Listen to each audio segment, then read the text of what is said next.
Welcome to the reunion party of the 1988 set Unilorin Secondary School. We are here live at the Federal Palace Hotel, Victoria Island, Lagos. Obviously, secondary school education was a major stepping stone to everything else that I did, every subsequent additional education or accomplishment that one has. I mean, I learned discipline very early. We're an extremely disciplined school. I learned hard work and the need to excel and to put in an effort proportional to one's ability. That school gave me education that actually has changed my life today. The background and the foundation of education that I got from my secondary school has been very instrumental to who I am and what I do today. I work in the entertainment sector.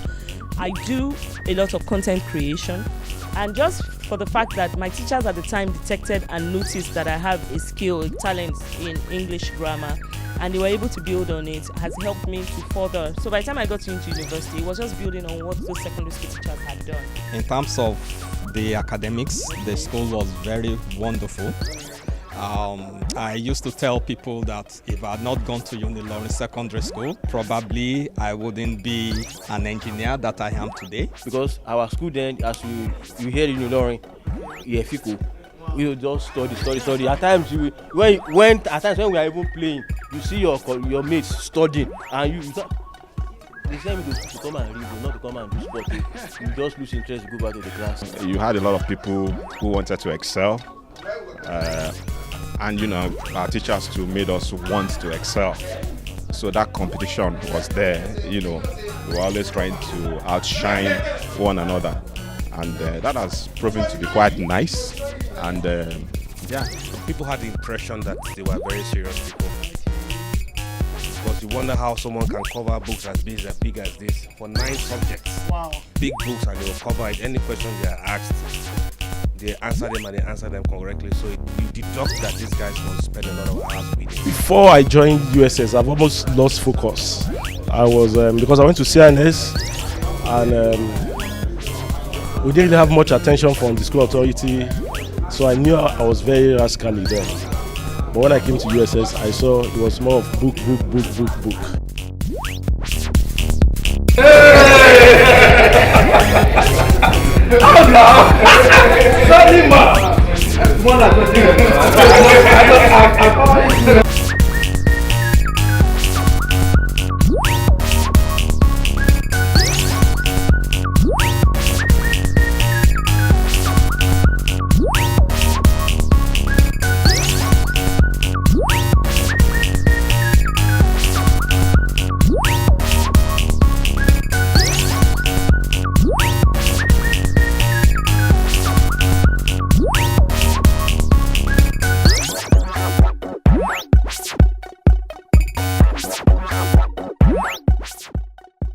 I had some of the most interesting friends. We were a group towards my later part of secondary school, and we kind of provided some sort of support system for one another during our secondary school days, and then when we used to struggle with understanding ourselves as teenagers. It just helped to build my relationship with people, and I mean, like, no matter where I go to, I was really very, very impressed when I could still remember people, their surnames, and different memories with them, different people. Some of my classmates called me Eddie, and that's because I was the head boy for that set as well. So I was called Rastafarian, I was called Amudans, and some other nicknames.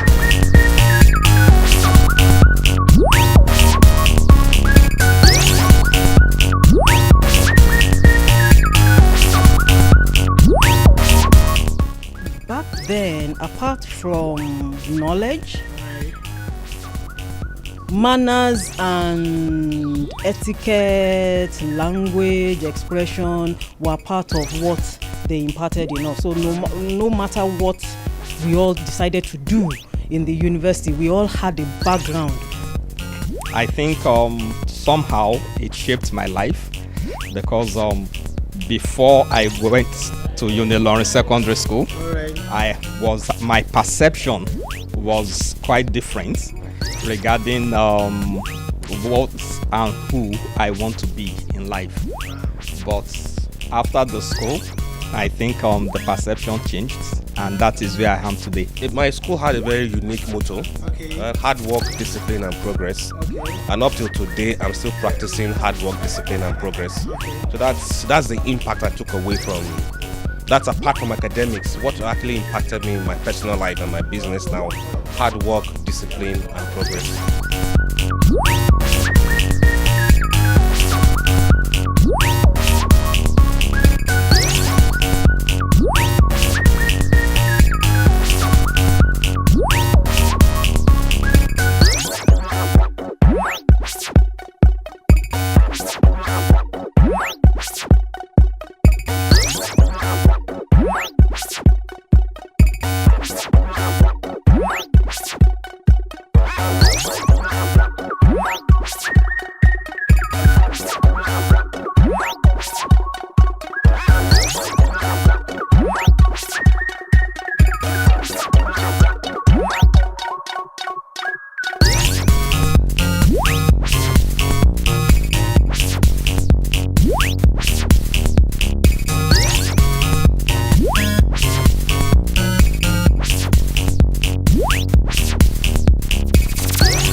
I'm really looking forward to catching up with everyone, just having an idea of what's going on in everyone's life, and just catching up and seeing old faces.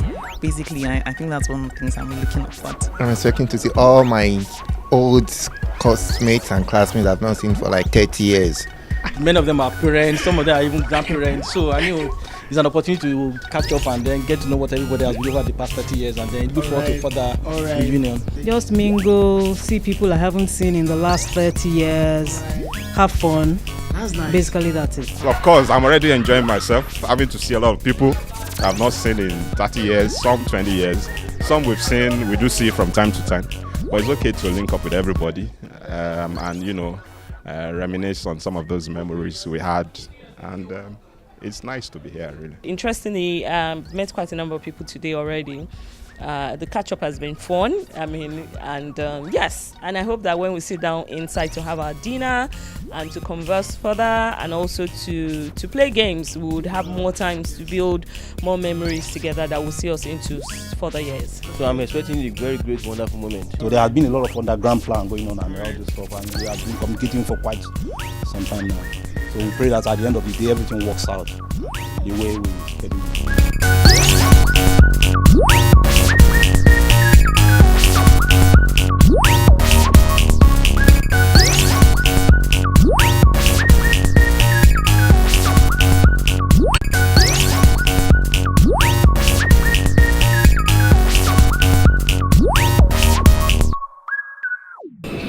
Heavenly Father, we want to bless you this evening.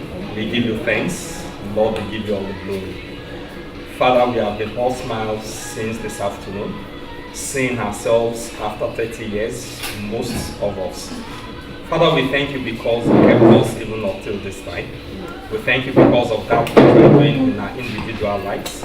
Father, we thank you because of the opportunity you've given us to come together to reunite again. To you and to you alone be all the glory in the name of Jesus Christ. Amen. Lord God Almighty, we commit this night unto your hands, even as we'll be gisting, as we'll be discussing among ourselves.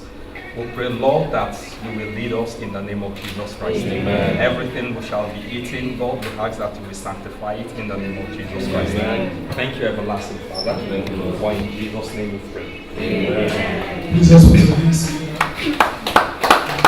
My name is Ayodeji Majiawe. I'm a guest.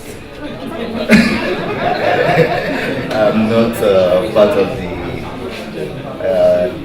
88 set, but I'm still part of the, what would I say, 94 section, the same school. Ayodeji Majiawe. Yes, not 8 sets. Yeah? Yes, yeah. I followed my senior brother. Thank you. Okay, please let's do this here. Okay. My name is Adebayo Makiagbe. 88 sets. I came in from Abuja. What do you do? I own Helibat and Labank consulting firm in Abuja. And I want to become Kogi governor later. 2023. My name is Sunday Falowo. The deputy head boy.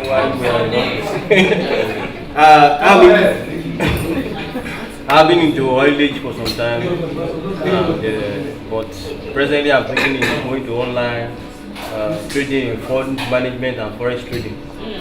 So that is what I have for the future.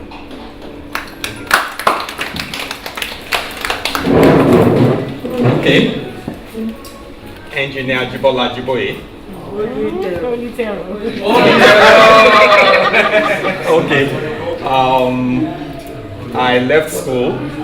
I was at University of Unilorin, studied mechanical engineering.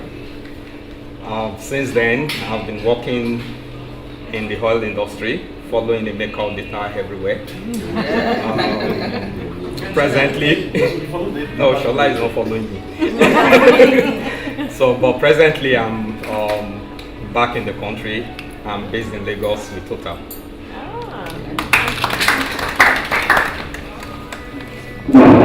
My name is Foyeke Ajiboye, spouse to Ajiboye.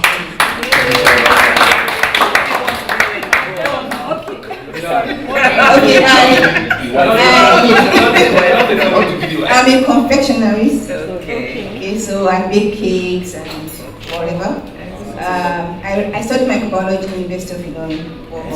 I've not worked with microbiology since I left school. I hope to start my own outfit in Lagos very soon, by God's grace. That's your own cake store? Yeah. Nice. Looking forward to it.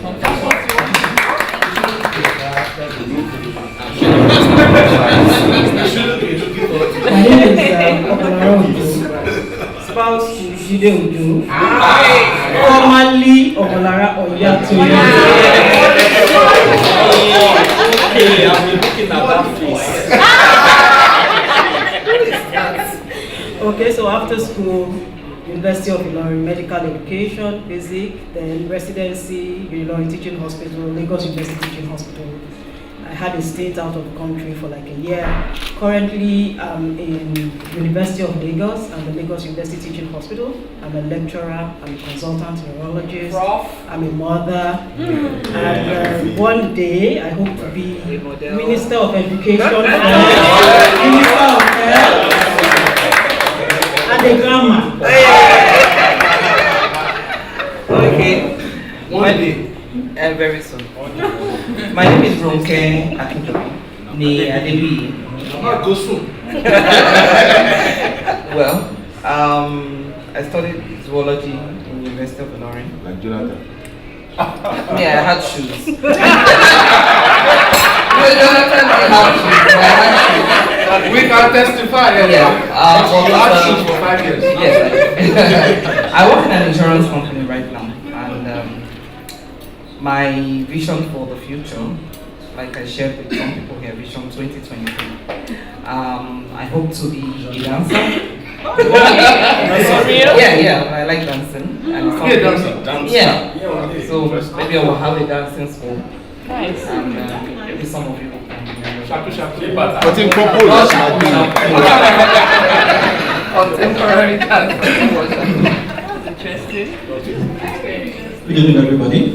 My name is Joe. I went to West Africa like everybody. Like everybody else. Like most people here. We did my residency in youth. In my previous life, I was a pediatrician. But right now, I'm to hospital administration. In the nearest future, to be the Senate President.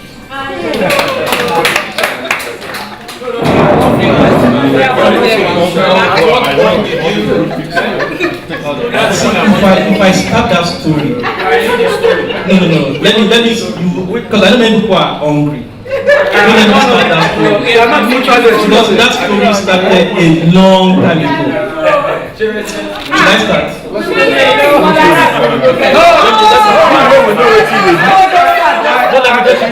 I will provide a summary when I need that summary. This was it was on the bright Monday.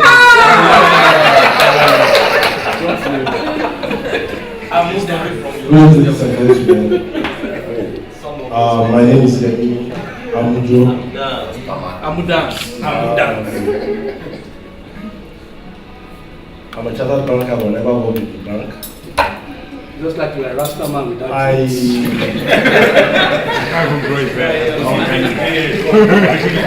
retired from business about 8 years ago.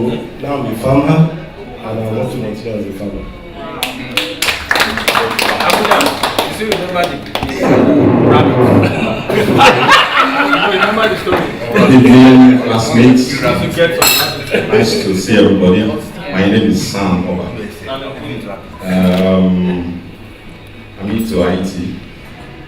I run an IT firm here in Lagos, and I expect that we'll be one of the best IT firms very shortly in this country.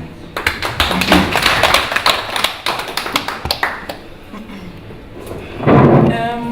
Hello everyone. I'm so excited to be here. I'm so excited to be here. I'm Stella Ozigi Adagiri. I finished also in 88 set. I've been through a long journey, up, down, so many changes here and there.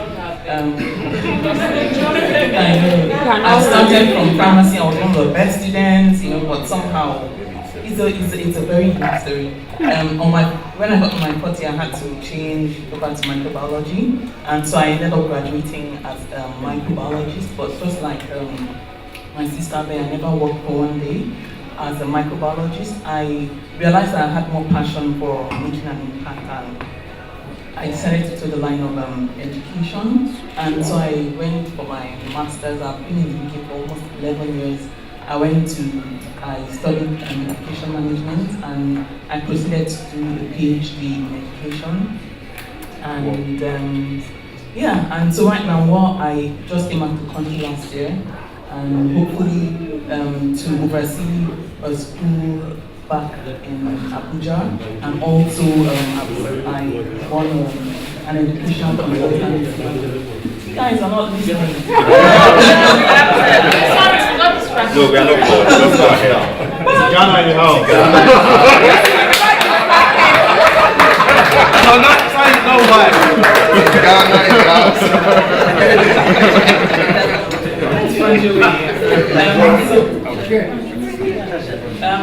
So right now I run an education facility, and also I write songs, and what do I think about in the future? I'll be the Minister of Education someday, and my songs will be all over the world.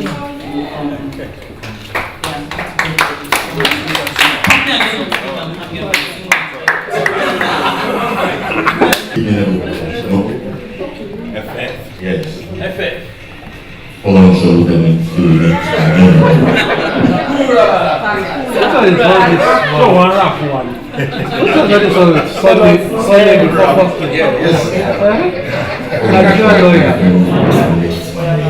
Well, quickly, I studied law for my first degree, the Master's in International Affairs and Diplomacy. I started practice in Abuja in 2000. I went to telecoms from outside. I did a lot of acquisition for telecommunication companies. I registered Global Gateway, Global Access for Libya way back in 2003. I have a passion for making money legitimately. For the sake of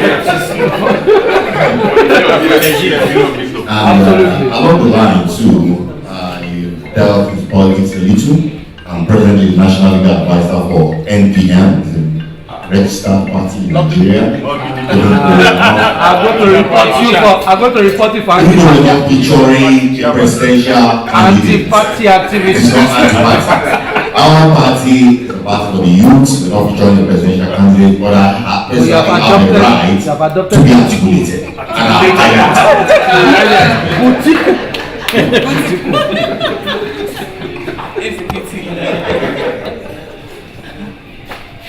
My name is Shegun.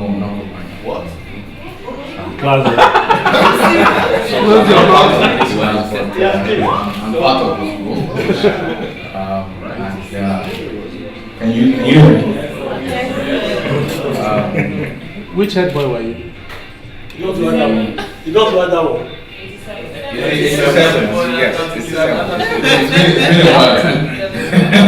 Anyway, it's good to be here. I think thanks to Shola Adekeye, we've reconnected for about a year or two, and it's good to join you. Let me give you a very brief background too. So after USS, went to Unilorin for about a year or two, went to the US for longer than necessary. Came back, it feels like yesterday, but it was only about 6 years ago. Back to Nigeria, I worked in investment management, and I dragged one of my classmates in because I didn't want to be the lone man out. So the Ibelo is here. So glad to be around. My name is I'm just a lawyer, but I'm doing that in regulatory work now. And as far as the future, I'd like to retire. Testing, I everyone does message, but everyone from secondary school. I am in Shegun, Honorable has said as well. I'm really excited to see a lot of old faces. People I haven't seen since USA. Some people went to University of Ilorin, so I studied engineering, so I still remember some faces from there. I remember. And we spoke about it at our engagement the other day. I don't know if they told you, but we're working for the Maria O'Shea, and I'm sure you'll know her. Anyway, I work in Lagos. I've been practicing management consulting since '94, so 24 years. I used to work with Accenture, which used to be Anderson Consulting, and then became Accenture. And these days, I work for a company called Illuminate. It's a pleasure to be here.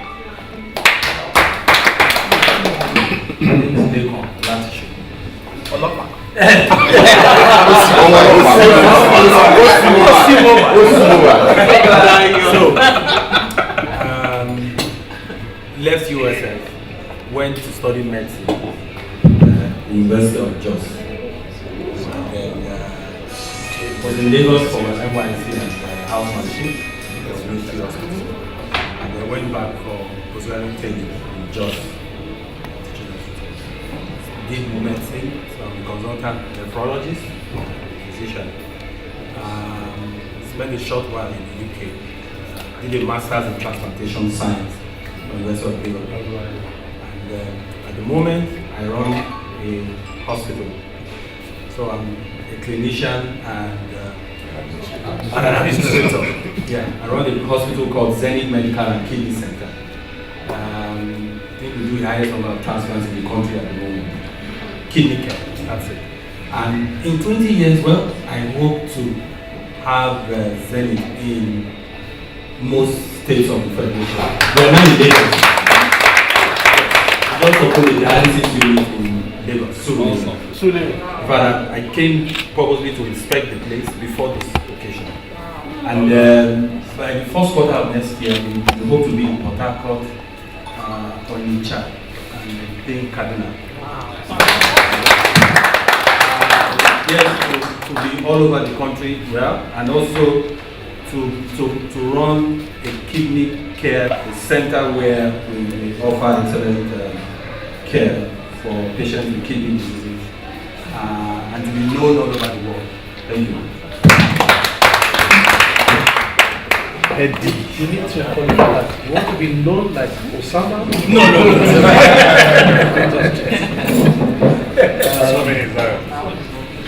2 minutes. Well, good evening, everybody. As you can tell, I'm extremely delighted to see the sort of physical manifestation of a lot of WhatsApp chats and phone calls. So it's good to be back in the midst of meets. My name is Dayo Adetifa.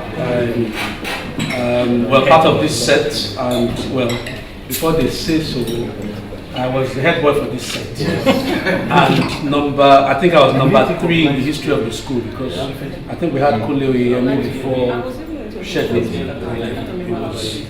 It was then me. Not because I had the funny head or something. But anyway, head boy.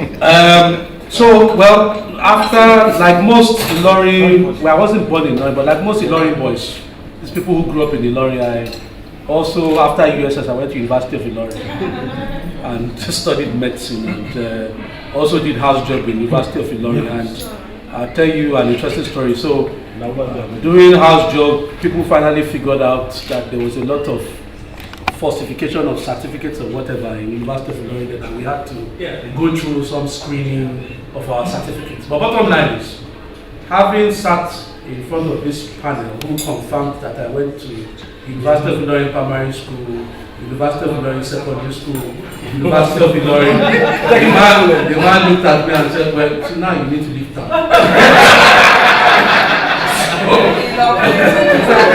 So I took, well, first I think NYSC overheard him and threw me in faraway Plateau State in the valley in Shendam to do for NYSC, and then I came on there. I don't know, but well, I found your brother there, so so at least there was somebody from home and a soldier to have my back. But anyway, so after youth service, I then moved to Lagos, some medical officer jobs before training as a pediatrician at Luth, and then I left town, not across the seas, just along the coast to the Gambia, where I actually lived and worked for about 10 years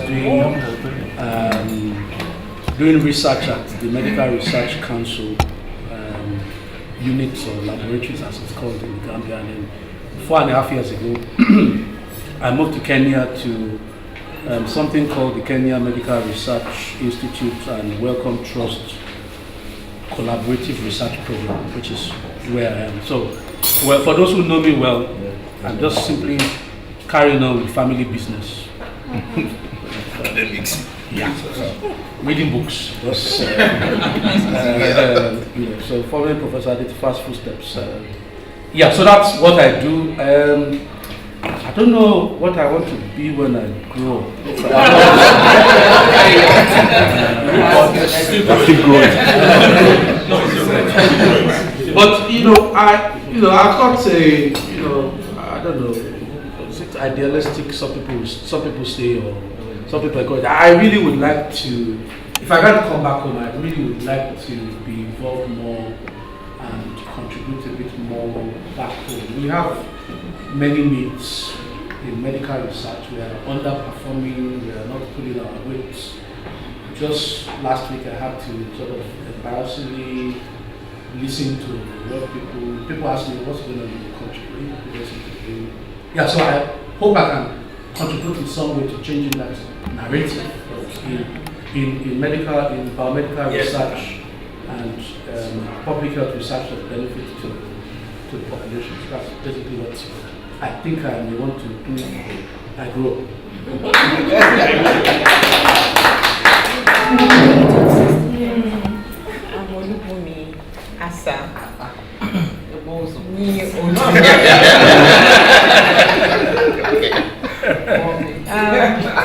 It's really good to see all you guys around here, and I'm thinking that I probably have been passing some people on the streets not knowing that they were my classmates. So after USS, he went to medical school. I probably would be the only doctor here who still doesn't do any oculo examio.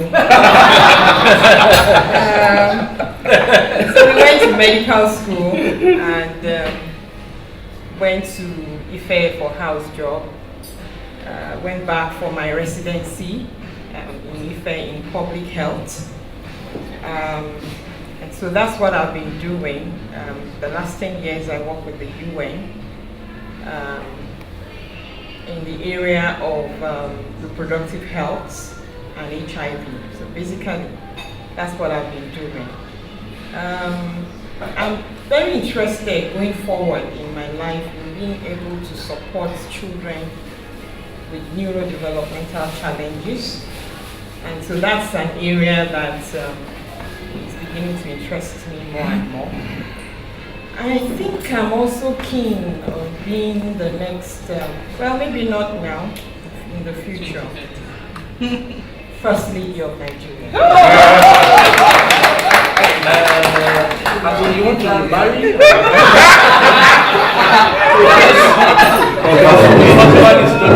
Hello everybody, I'm Shola Adike. After USS, I studied mechanical engineering, same class as Jibola and Chino, University of Ilorin. And I was hired on campus actually by a company, Schlumberger. And right after we finished, I was sent to France. And from France, that journey, that was 23 years ago. It was France, Tunisia, Norway, Warri, Port Harcourt, Ivory Coast, Venezuela. 10 years in the US, then Abu Dhabi. So I live in Abu Dhabi at the moment. I currently work for a company here in Nigeria. I'm the MD for the gas and power business. So I'm building the gas and power business from scratch. What else? Passion, right? Or what do you want to do? Yes, I have a couple of passions, apart from Chelsea being my football club. When I left USS, I studied engineering in the University of Ilorin, electrical engineering. And after USS, I had a stint here in Nigeria with some of the local companies. And after 3 years, I left Nigeria, joined Schlumberger, just like Shola. I worked in Benin, Germany, and then Angola for 10 years. And then joined Sonangol, it's an Angolan national oil and gas company for a while. And then went back to Schlumberger, and then back to Nigeria. Okay, so what do I want to do in the future? Currently, what I'm actually wanting to pursue is a career in AI, artificial intelligence. So that's what I want to say. That's it. And I'm here with my wife also.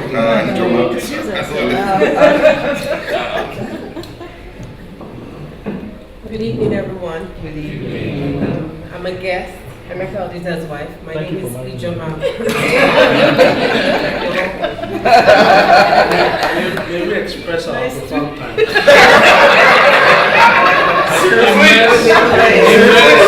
Immense gratitude.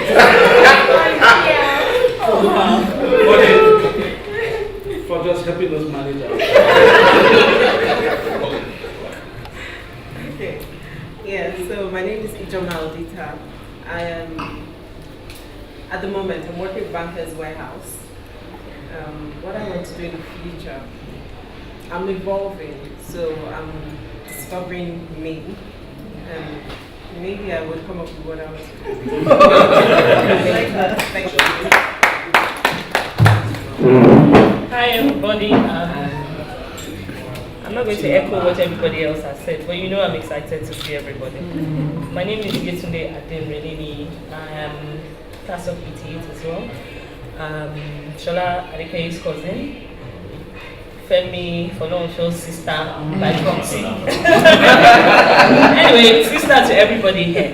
So after school, what did I do? I've had my own fair share of adventures in life. But more importantly, I'd like to say, I'll take it very quickly from school. I think my teachers were very they had an eye into the future when they made me the social prefect, because I didn't understand what was going on. I just thought, okay, they think this girl and her friends, they're too playful. They're just the black sheep in school. So let's look for something to make her happy and just keep her in check. So they made me a social prefect. But at the time, I didn't realize that they were already, nudging me in the direction of what my life would be later on. I ended up going into content creation. I ended up going into, right now I'm the associate producer for an African Awards. It's called AFRIMA, All African Music Awards. I'm an associate producer, so what I do is I do a lot of traveling because the award holds in different areas in Africa. But basically, it's also entertainment focused. So I work in the sector.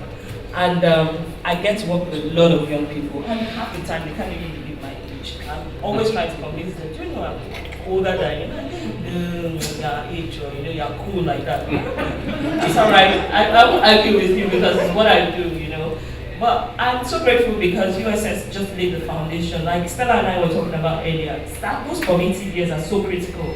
Once your child gets it right at those ages, they really can miss it. They might stray a bit along the way, but you would be most assured that they would always find their way back. And for me, it was so instructive because the moment I got out of school and I was going, oh yes, now I'm free, I can do my own thing. By the time I got to realize that, okay, those things you wanted to do are not the right things, it was easy for me to find my way back and settle in. And the discipline and the instruction that I got from secondary school has, charted me on this course where people keep in my job, they go, I'm like, okay, you need to see some of my classmates in school, then you guys don't go, but I'm excited about this, and I'm excited about the life chart that my story has, the chart that my life has taken, and I think you should be too, regardless of whatever it is that is going on. We all have stories to tell. And for me, the future for me is this. I've always known that I wanted to be a diplomat since I was young. I'm sure my cousin can testify to that. And I see myself continuing in that line. I'm the peacemaker. Everybody's having issues. They come to me, this is what happened, this. I'm like, okay, resolve. And I always tend to bring some calm into a situation. So I know that my line in the future is going to be diplomacy. I'll probably work with the UN. But most importantly, we have to bring an end to all of the strife and the conflicts that is going on in the world. I'm very particular about that. I want to see that we put an end to this. Even the issues in Nigeria, most of them are tied to conflicts. We can't seem to agree within tribes and interests. So we need to be able to find a common ground where things can move forward for us in this country and also for the world as a whole. So yeah, that's me. I'm toasting sugar in the knee and the wheel. At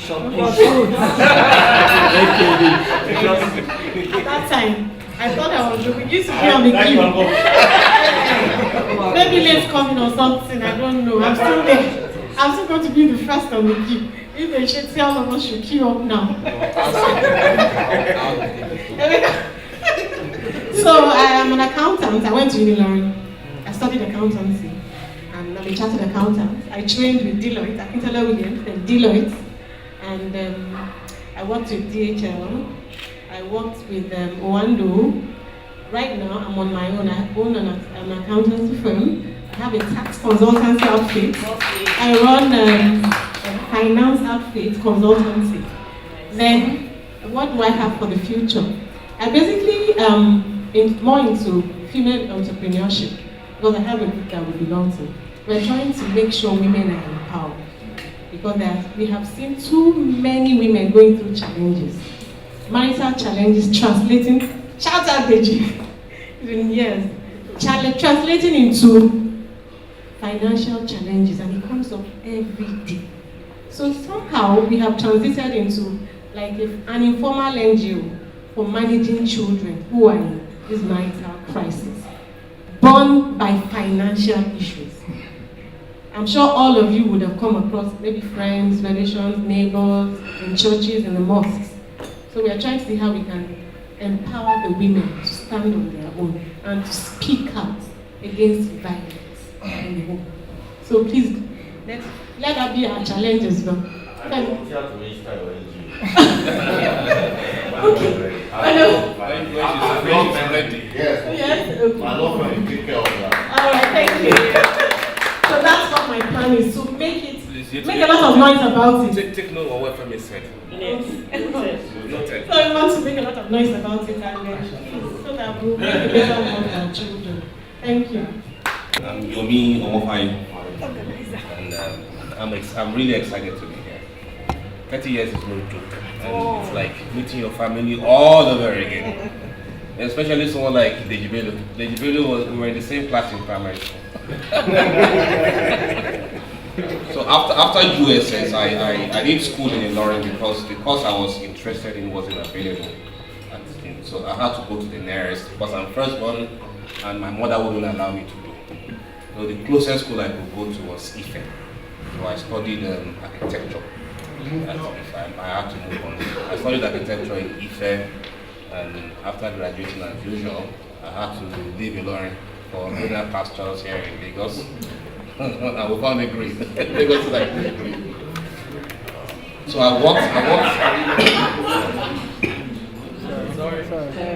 worked in several architecture firms. Then I later on joined the building construction industry, and that sort of expanded. It expanded my frontiers. That it's not. I knew that I was not all about the design. A lot more about the construction. So after some 12 years of work, when I was setting up, I happily set up a construction company, and we were a major force to reckon with at the growth stage of the banks. We did several of those branches. Okay. So looking forward to the future, we're looking at making an impact on Nigeria. As we all know, our infrastructure it reads on the deficit side, and the government seems not to be able to tackle it, or they would rather have people tackle it for them. We want to be the ones that will tackle it and make it easy for everyone here in the country. Thank you. Ghana. It's really wonderful to see this faces. In fact, I really, should I say, went out of my way to be here. That's why I came. I had to do some things, but I pushed after USS, I'm sorry. I am lucky of because I only really started it.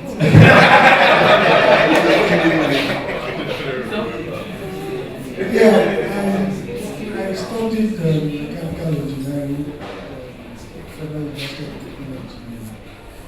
I was at Unilorin, but I left Unilorin. Studied mechanical engineering. Thereafter, I did an MBA in Unilorin and master's at Federal University of Lautech. I worked with the Nigerian Sugar Company in Pashita. Thereafter, I joined the civil service. I'm a civil servant. So I work with the National Center for Agricultural Mechanization.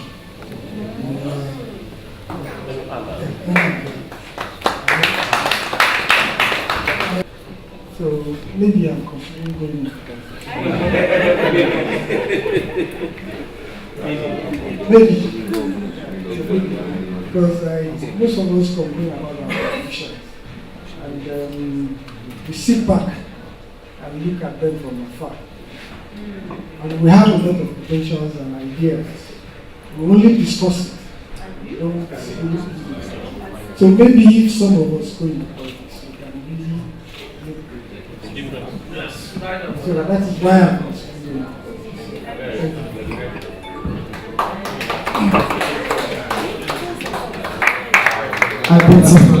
Okay. Well, it's great to gather together, and I think it's also a useful opportunity we should take the opportunity to remember classmates who otherwise have been here, or at least even regrets if they're not here. And I think for the 1988 set, we have lost Bolaji Alege. So can we, she's not 88. So can I please ask us to rise up and just silence in honor of their departed classmates.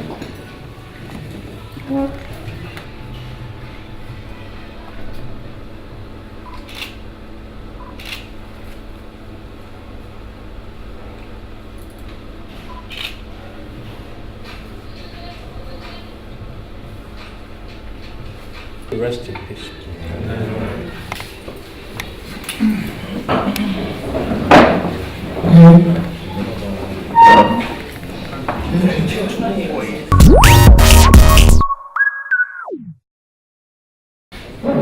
Few different things have gone through my mind, which is quite unusual.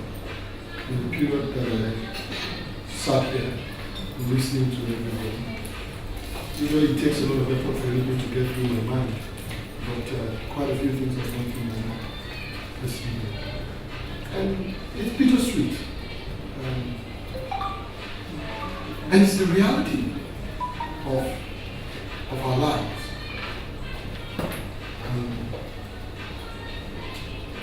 Everybody here, well, except by marriage, even many by marriage also, in some sense have some connection to an institution that, quite frankly, if you think about the people around this table and many who would gather around many other tables, it's an incredible place, the University of Ilorin. Both as an undergraduate or graduate or research college, certainly the secondary school. I went to the primary school. I started undergraduate years at the university also. And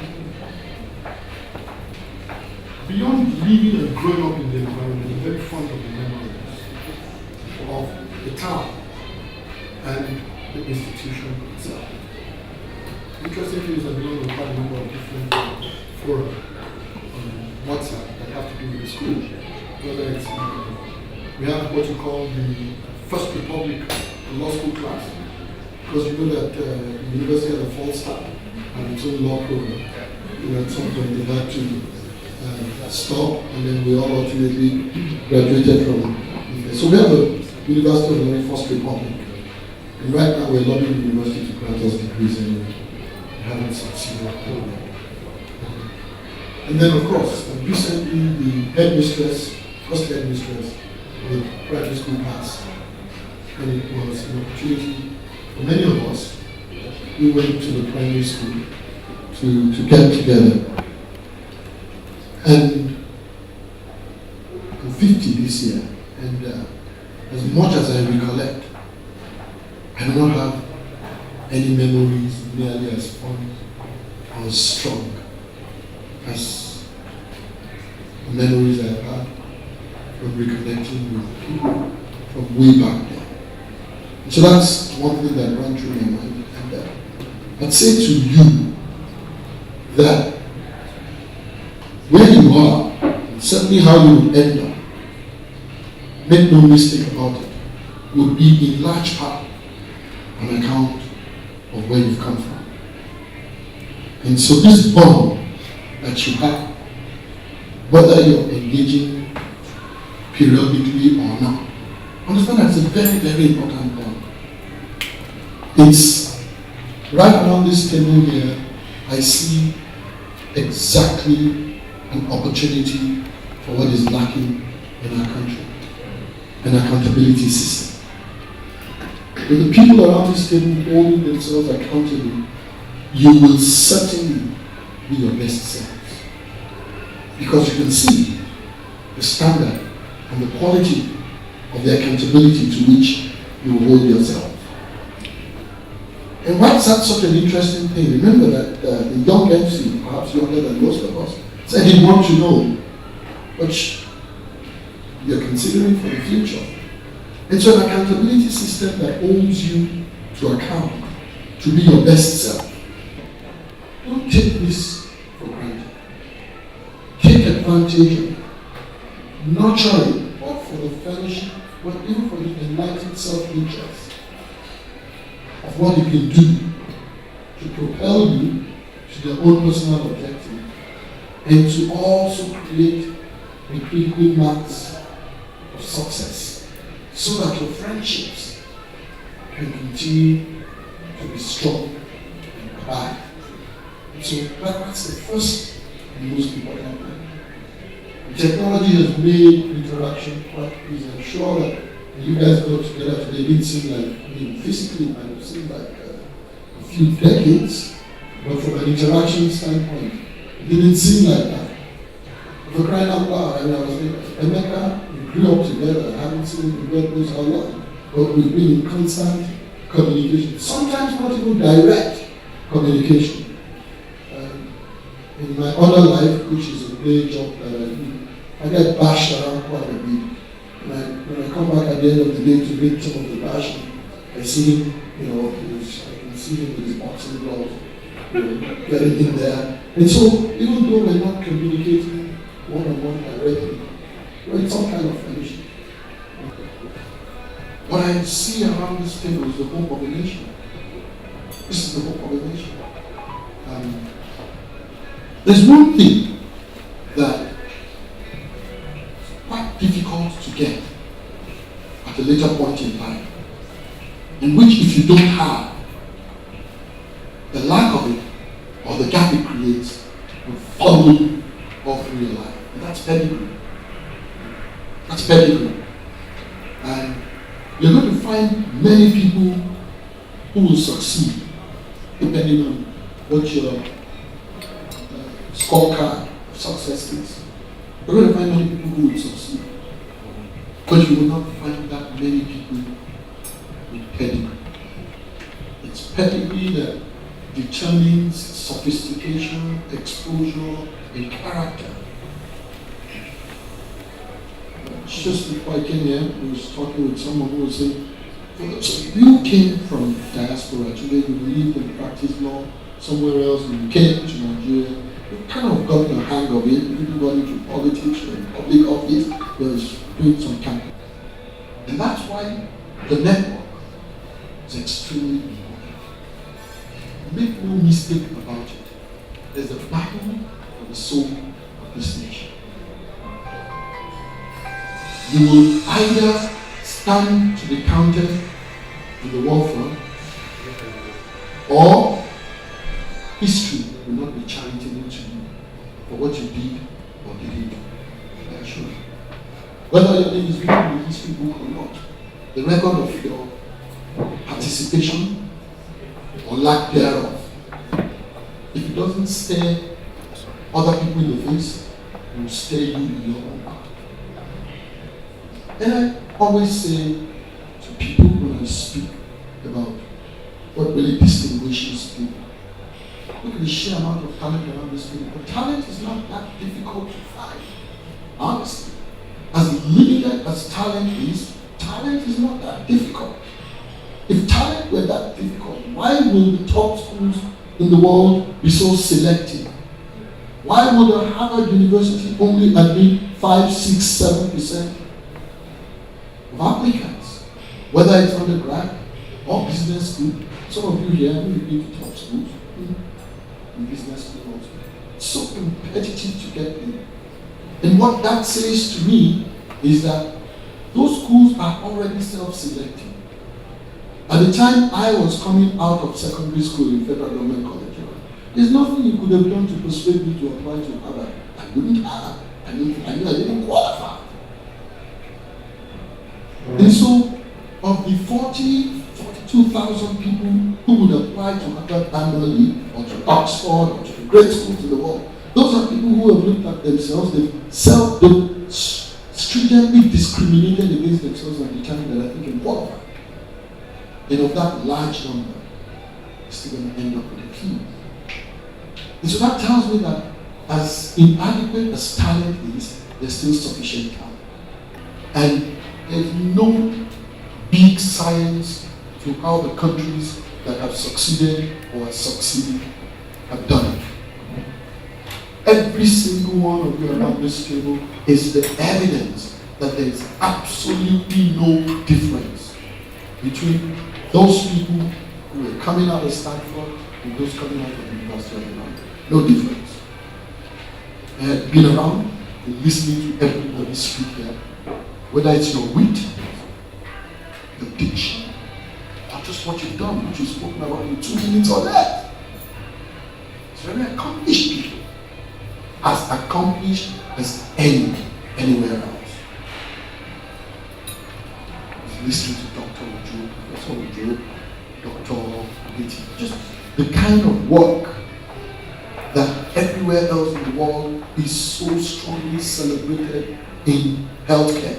That's what they're doing. And they're doing it at the same quality of the mind with far less resource and comparable outcomes.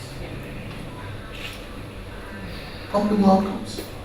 And so, that's the dilemma of the nation. Because you guys are the hope of the nation, but those who lead us today are the shame of the nation. That's where the work is.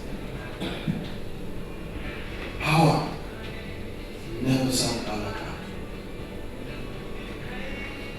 And so for those of you who are looking at this and saying, you know what, I'm just going to find a way to succeed by myself and succeed with my family. What's me? Every one of us are behind the names. I know those names. And those people didn't just care about themselves and the children around this table. We're from a community that is so superior, so strong, and so successful because of what each of those people put in that community.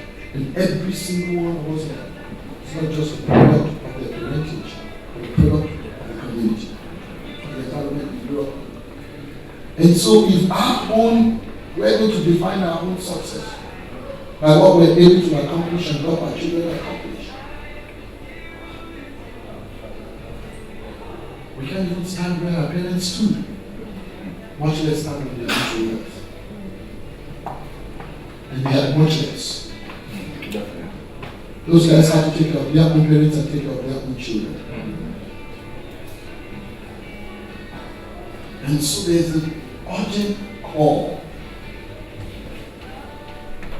whether it's professional, entrepreneurial, civil society, certainly governance.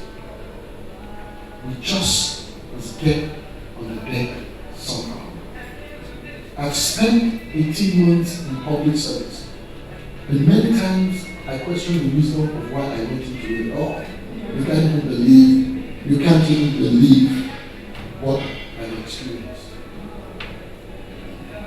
But one day I decided, you know what, I'm just going back home. But by nature, I don't quit. By nature, for me, the fun is in fact. And so, as a lawyer, I've spent most of my litigation career fighting large companies. I remember one of the large companies I sued and said, what the heck is wrong with you? You should be representing us, not acting a good source.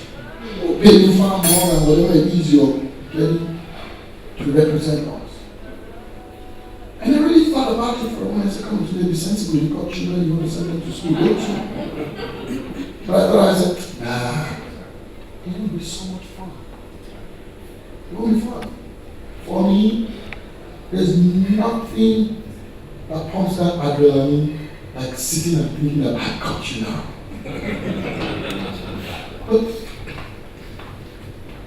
we have to make sure, and with all of that, I still got to the point where I said, you know, maybe I should walk away from this. We've got a system that is unprepared. Even the people that are unprepared. But I said to myself, I said, if you walk away, that's just one more soldier less. The battlefield. It doesn't matter if you change the world or not. Change your space. If you can't change the whole place, just change your space.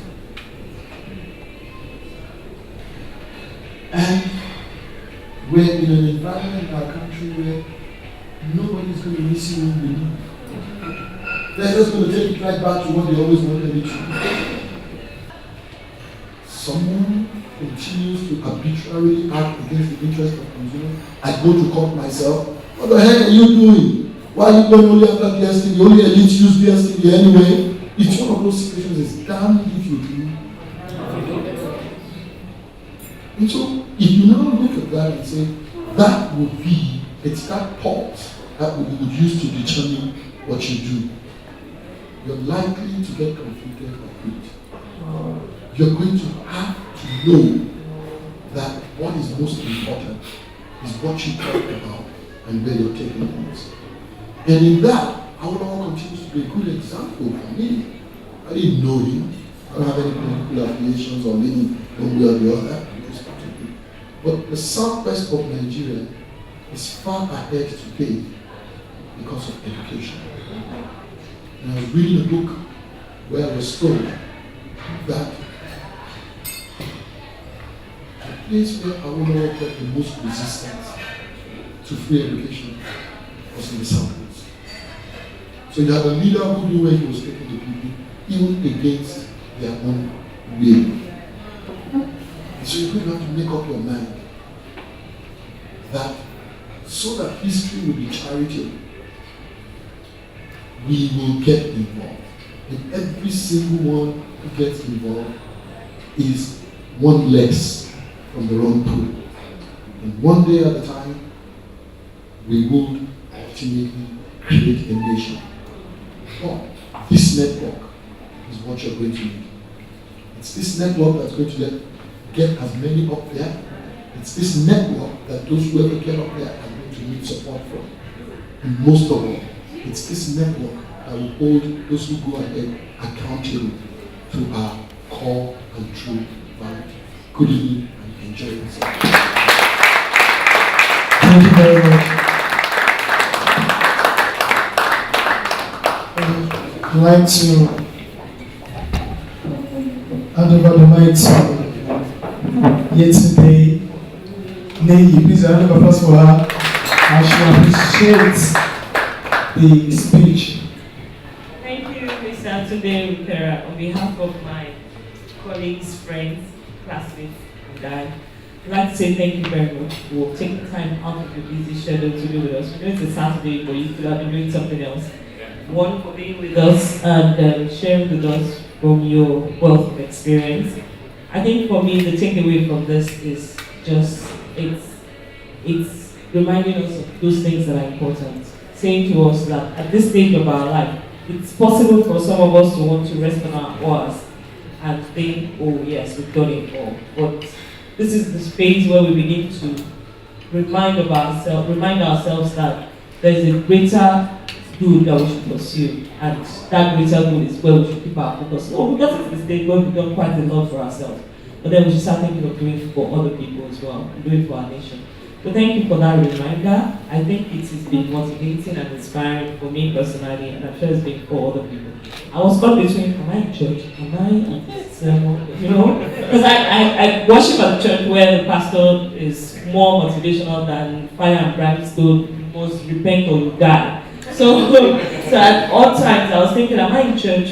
But that was a good thing. For me, it was a good experience. It was good listening to you, and I'm sure it was the same for everybody. Thank you. Please let's appreciate that. I do have remarkable teachers. I had teachers that left, impressions on me because of their style of teaching, because of the interest they took in their students. But if ever I know, one of them I would mention is Mr. Adirioko, who was my biology teacher. I was particularly a science student, but he was quite caring about some decisions he took regarding teaching us. Some other people would disagree with me because, again, he's considered a terror. But then also there's also Mrs. Awobului, I really enjoyed her teaching. She was my English teacher. There was also my principal at the time, Mr. Oshatoba. He was also, we call him Baba. He was also very, very instructive for me. We had our science teacher, was it a science teacher or biology teacher that used to make life hell for us, Mr. Adirioko? in a weird way, he was always also a favorite teacher. Okay. In quote. I remember those days we had nice teachers, like our government teacher. Just the way Obiora said, Mr. Odekunle, because I don't really like maths. That's Mr. Aina. It was my maths teacher, Mr. Aina. I liked him so much. I loved maths, so I'm always happy when Mr. Aina comes to class. I like the law of my teachers, but I think I like Mr. Y geography.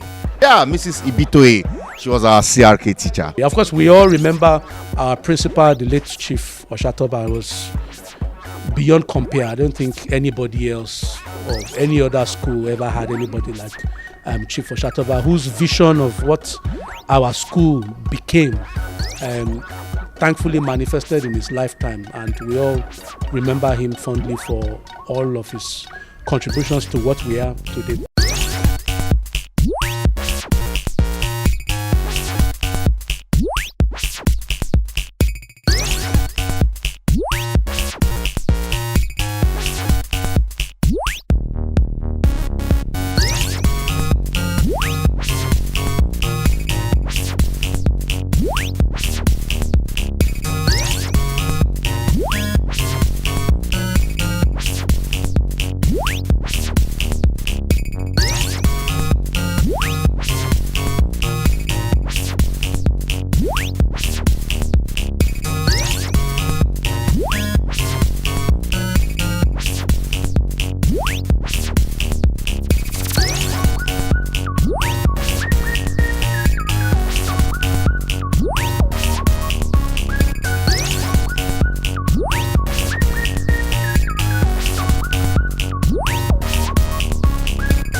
At the end of 3-0, go.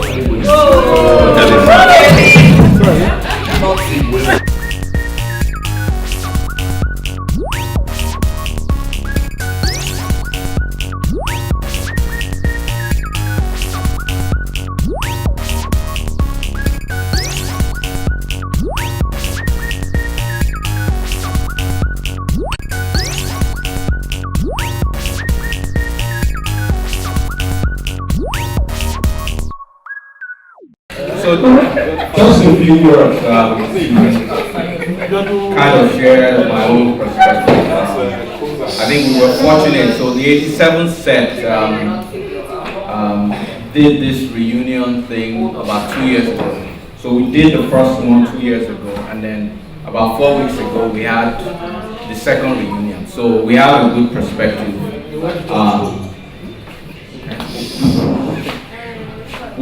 We have a good perspective of what it took to make this happen, and I think Tunde Ruker has said a lot of things that hit home to, I'm sure, to many of you. But I think what was important for me, or what stood out for me, and what I want to re-emphasize or reiterate is the fact that I think we have a very unique group here. It's undeniable. When I look across our own set as well. If not for probably 2 or 3 people who are the anchors for our group, we wouldn't have gotten everybody around the table. And those people are the ones who they take that extra time to reach out. I'm sure for your group as well, you probably have a few people here who are very instrumental in making this happen. And what I want to emphasize is that let that spirit continue. I'll get to the takeaways from our own group where we think we can link up with your set and the other sets as well. So that's one point. The second point is there's someone that I follow on social media, and one of the things, you might have heard this before, that each of us, so if you have if you look at how you operate in life and what values you stand for and how you relate to people, your family, people at work, there's a saying that you're the average of the 5 people that you spend the most time with. So if you look at your workplace or your friends, you're really the average of the 5 people that you spend the most time with. Their influence has an outsized effect on you. If you don't step up your game, or if one of the 5 doesn't step up their game, you essentially bring down that average. And I think it ties into what Tunde had said as well, that we all need to become more engaged. Most of us are now in our 40s, approaching that dreaded 50s, some earlier than others. And we all have demands of career, businesses, family, children, that plays a very big emphasis on our time and our commitments. And I think out of that, one of the things that I take away from my parents, and I'm sure you guys take the same from yours as well, is that in spite of all that was going on, and there was very little in the way of resources back then, they still found time for family. They still found time for our villages and our old town, and community service, to our colleagues, to our friends, to our family.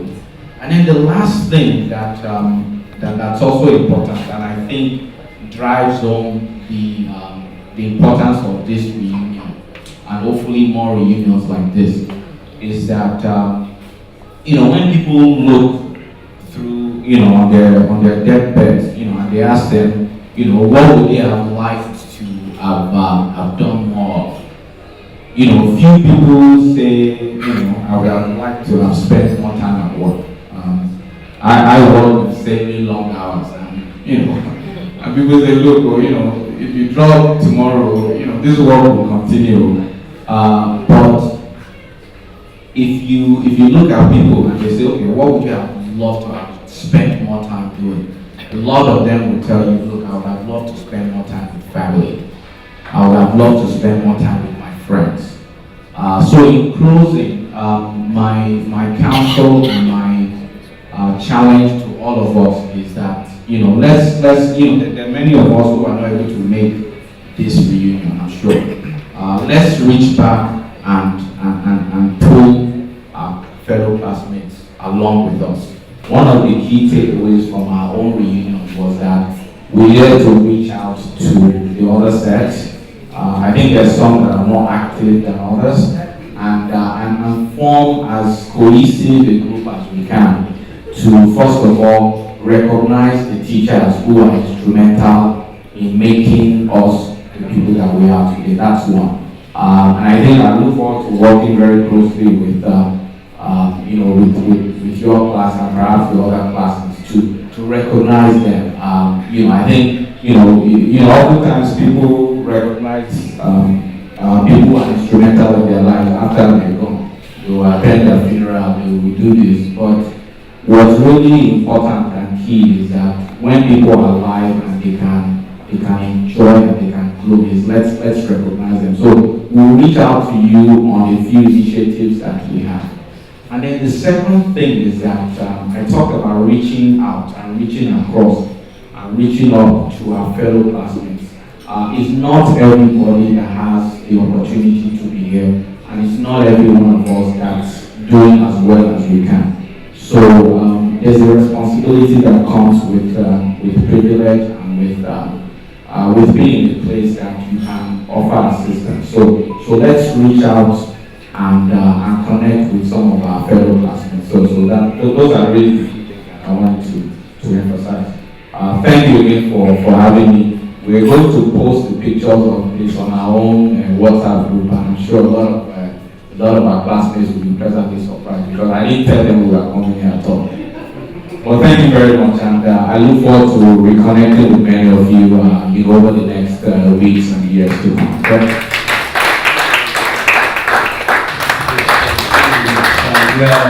We're happy to have you here, and I think I echo the opinion of the House when I say that we look forward to doing more together. We are relatively small sets, and I think just this evening, I'm not sure who I was talking to, I was thinking, look, we need to probably link up. It's 87, 88, or all the way to 89. Because actually, we probably not, in 3 sets, we are not 150. If I remember correctly, they were 42 and we were 63 as graduation. So it's not. So there is room for synergies not to re-echo the African proverb that says if you want to travel fast, you should travel alone. If you want to go far, you should travel together. So we can't travel much further together. So hopefully we'll discuss this going forward. All right. So we have a bit of business on the agenda. I hope everybody can hear me. Tigana. Okay, I'm just checking mic check. So we have a bit of business to discuss, and it's okay. We've had this maiden event. It's successful. It's very good. But actually, what do we want to be doing during reunions? What's the purpose for the reunions, and how do we decided, for example, on Lagos as a majority vote, more convenient type of setup against the view of probably meeting in Unilorin, for example, where the school that we have in common, that actually we're meeting together tonight in name of that school is, but we thought and I agreed that it was more important to actually try and get together first and try to make everything perfect by getting together and also arranging to be in the school. So what can we do? What can we do to shape the reunions? And actually, what can we do to link up with the school? And more importantly, a lot of the teachers, including those that I talked about today in my interview, are all retired. I run into Mrs. Aobi these days and ShopRite in Unilorin when I go. So she's a grandmother now. So recognition is best done when people are alive. I can tell you that I've got a personal regret. I was planning to go visit Baba Shatova at home on one of my trips. I missed it because I ended up spending one night in Unilorin and I couldn't make it. And before I had time to come back to Nigeria, he had passed on. So I didn't have the opportunity to see him alive, I don't know, maybe more than 10 years after the first effort we tried to actually have him. So the floor is open, and I think we will discuss some of the. I will specifically call on Banji, if he doesn't mind, to give some comments about stuff going on in Lorry, because you are there and we are all far removed.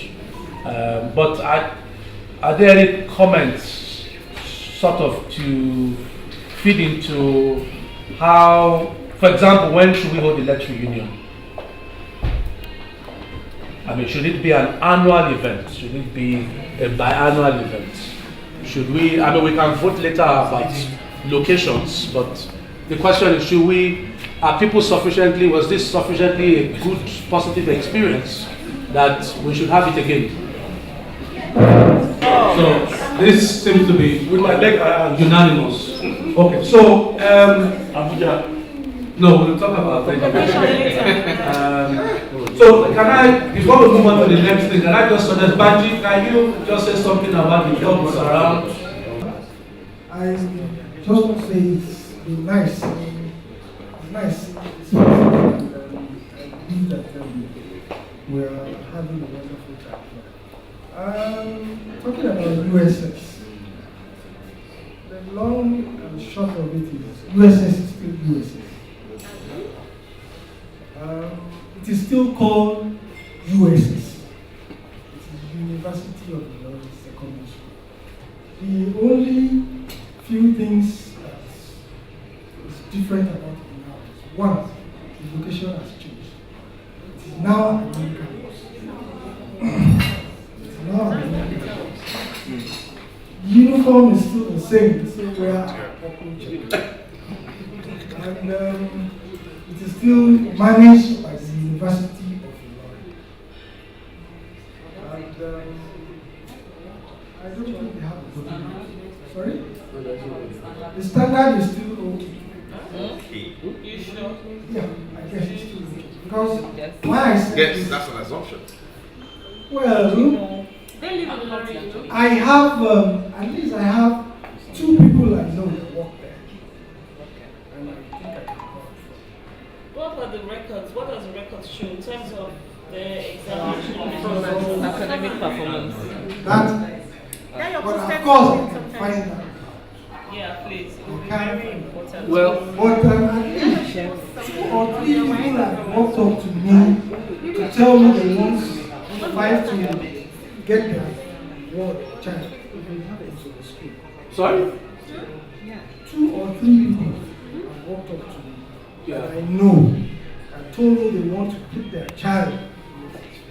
And I think yes, that's why they wanted to. And well, I don't think they have a job. But one thing is that most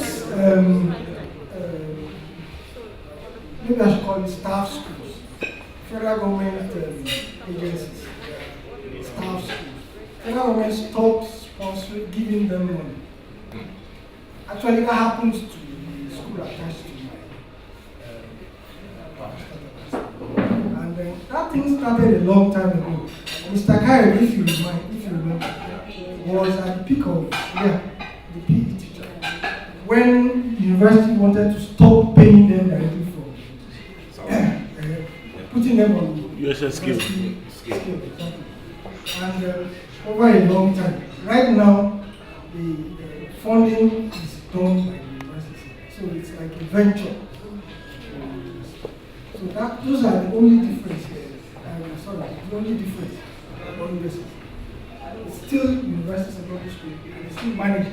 And I took time to find out. It is the dean, the deputy vice chancellor that chairs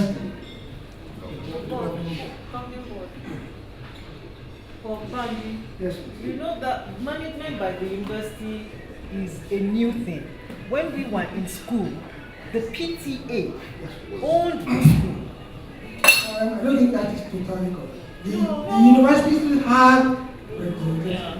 Yes, they had representatives. So the way it worked back then was this. They had a governing. University was part of the governing council. Yes, yeah, they had representatives from the governing council on the USS board, and I remember that the PTA paid laid more emphasis on the fact that they wanted to have that autonomy from the university. If I recollect, Professor Nokumaya was on the board, the PTA board. I think he was the chairman of the PTA board, and they were the ones who actually, ran the school back then. Yeah. So there was some sort of autonomy from the university. From the university at a point. Yes.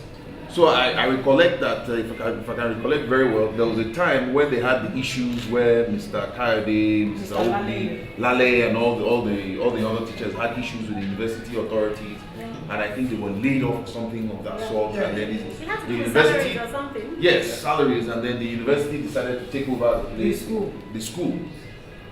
And from that point onwards, what I learned, I don't know about now, was that the standard dropped immediately. Yeah.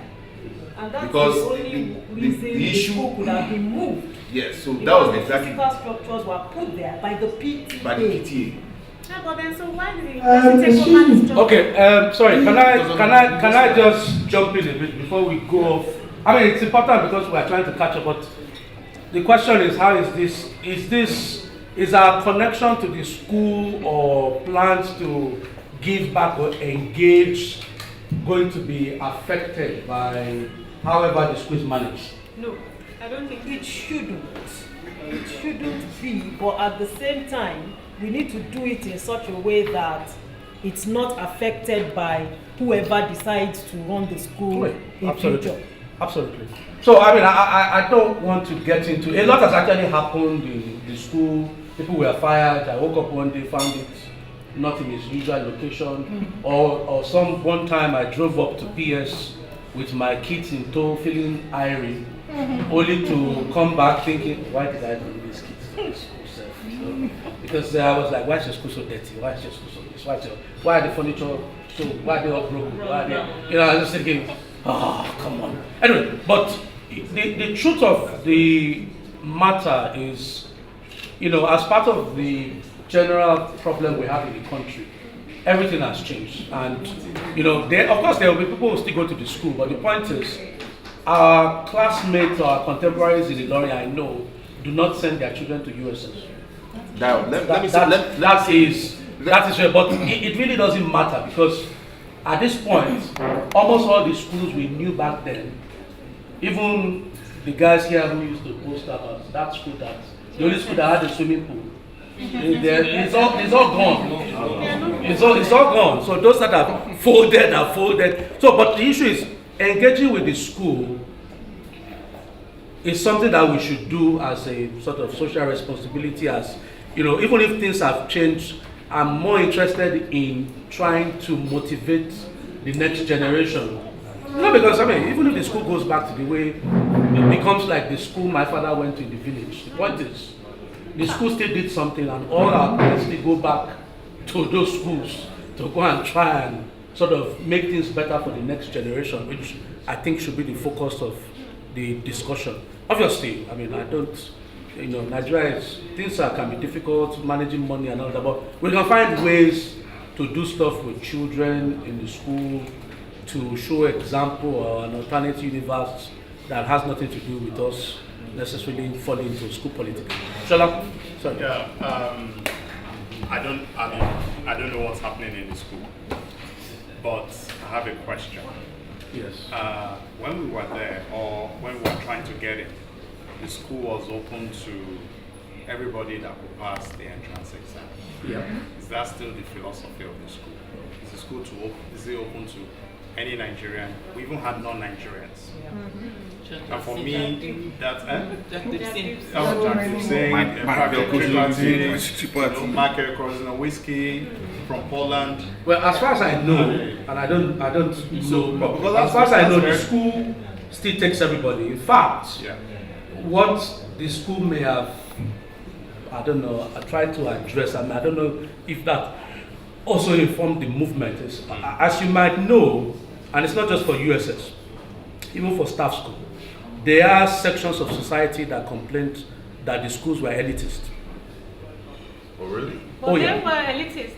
Yes, there were sections of society. In our time, they were elitists. There were sections of society that complained that the school was elitist. They couldn't go. When we were in school, Or It's true to an extent.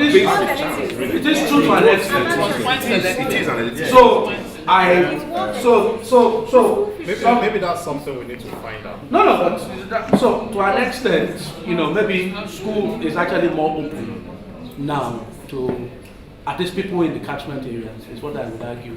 Unlike where obviously school gave priority to members of staff of the university, so we were sort of substantial or near majority, and then we allowed in some other people and charged them more school fees. And they paid more. Initially, they were looking at doing the school like university secondary staff school. Yeah.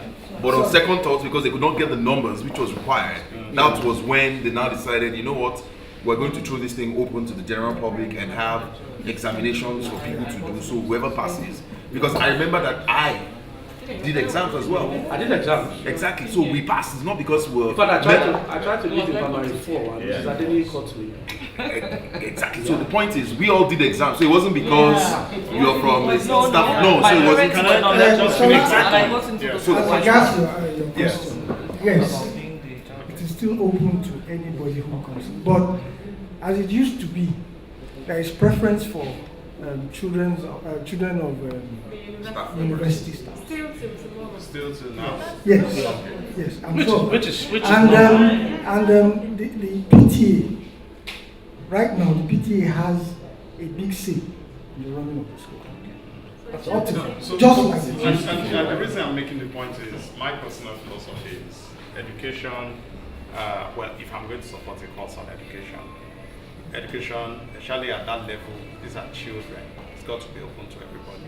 Now, if the school is parochial, it has to be a parochial thing that I support, which is fine. Yeah. Do you understand? So you could have that is from Ayetoro. You have Ayetoro school for Ayetoro. That's fine. Which is no, but and it's very important. Okay. All right. So we need to find out what the mission and vision of the school is.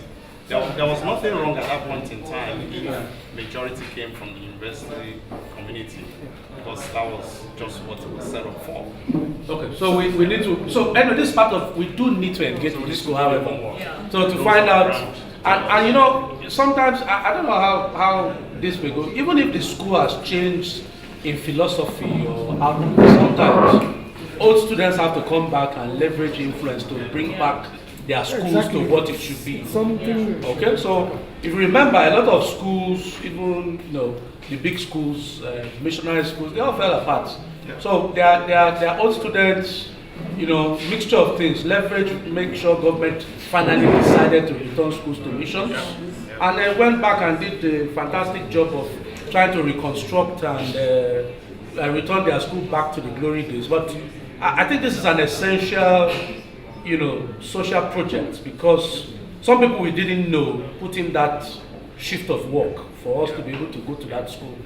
We had no idea, just being my silly self playing for corner with Emeka in staff school when they said there was a school to go to. We should go and do entrance exam, and we went to go and do entrance exam, and we went there, period. Sheyi Biwoye, now Sheyi Olayebi sent a message which she wants to share with so please. With the rest of the group. So she has 5 ideas here. One of them specifically talks to the teachers, and she said she can make it before and after booklet of the pictures, the names, and then deliver like a book to the teachers so they can see the work of their hands, which is, this little boy Emeka was like this, now he looks like that, and this is what he's doing, and she's happy to package it. And if it's an idea we want to pick up, she's happy to do it within this month. So within this month of December. She has like 4 other things, but those are specific to doing things for the school, which I can share. Yeah, let's hear the ideas. Okay, so one is a monetary grant to the best male and female YX students to assist further education. equip a laboratory of our choice that is adequately equipped to support senior years.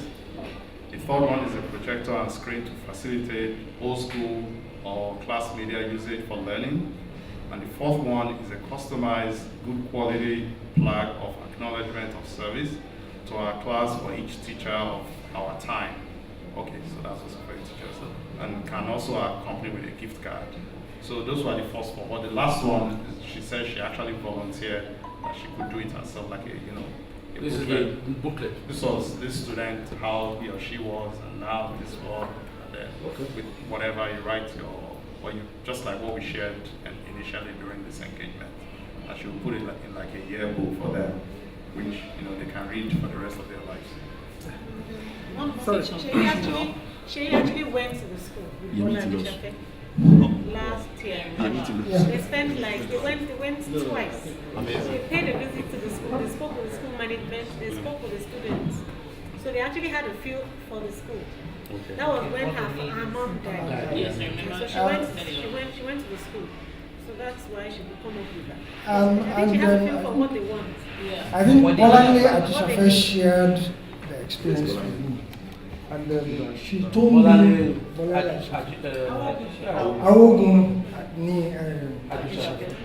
she said they went and asked what they need. I think she said they talked about the need for a library. And my siblings attended USS. One of them, their reunion, what they did, they went to the school, they found out, they asked for what, and it was that same library. And if I may have this, Abubakar Idris and I discussed, and we came up with some suggestions. If it goes down, just close to what Shola said, like you can reach out to the students. It's like giving out to, we talked about maybe if we can afford the best male and female students, we pay for their wife or pay for their JAM exam. If you can do for 5 JAM is 3,500. Best. Yes, best so before JAM. The best before JAM. Yeah, of course, before the best in the class, in the graduating class. Of course, we will have done mock. Best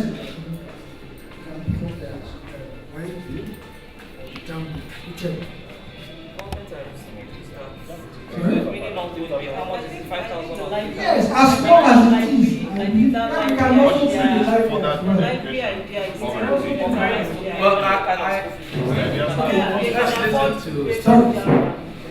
let's examine let it be a scholarship. Yeah. Hello everyone again, and I think talking about education is something that I've been involved in for the past 20 years. We apparently have a school in Unilorin which has been there since 1981, and it's still there. It's still very strong and it's growing. And I've also been involved in, will I say, school business or the business of school, in that sense of it. And I think talking about this, there are lots of ideas that kept coming to mind. Personally, what we do in my consultancy, we do trainings and professional capacity building for educators and also for youth. Last week we had the youth summit, which was amazing. We had, we trained prefects, because obviously one of the ways you can invest in the future of Nigeria is actually building the capacity of youth, And so I believe that personally, for the way we can give back, is in two ways. Is either helping to support the students, so not just paying for their fees, but trying to lay a legacy, something that will make an impact in their lives, that whoever they will be tomorrow, they can actually tie down to what happened in that period. And that has to do with like developing skills, because right now, the 21st century student, what you're actually trying to focus on is building those 21st century skills in them. That's communication, collaboration, innovation, entrepreneurship and all that. So I think it can really focus and help to see how we can build those skills in them, probably volunteer to go for maybe sessions of workshops or something like that. I believe that way they will not, it will have a stronger impact in their lives. And then also for the teachers, I'm actually going to Unilorin first weekend in January. We're going to do a series of workshops as well in our school there. I think that's something I can facilitate, that's capacity building workshops for the teachers. Let's actually find out how up to date they are on current developments. Emeka was talking about AI, that's artificial intelligence. There's a lot of it like coding, there's so many things along that area that schools are getting involved in right now, and we need to be sure whether they are also up to date. How can we carry them along? And one of the reasons why we're going to Ilorin in January is we brought in some of our teachers to Abuja to come and partake in the training, and he said to me that he's never had this kind of experience before, and that's the head teacher that was in the school while that's like since he's been with us for about 35 years. He's been working for us for about 35 years. He's a Ghanaian. He said to me that he's never had that kind of experience before, and so he said that we need this sort of things in Ilorin. Please, can you guys come? And so we're planning to do my team over to Ilorin first week of January. So I think these sort of things are also examples of things we can do, that running workshops for the students, and then also working with the teachers. Recognition is best done when people are alive. I can tell you, I've got a personal regret. I was planning to go visit Baba Shatova at home on one of my trips. I missed it because I ended up spending one night in Ilorin and I couldn't make it. And before I had time to come back to Nigeria, he had passed on. So I didn't have the opportunity to see him alive, I don't know, maybe more than 10 years after the first effort we tried to actually have him.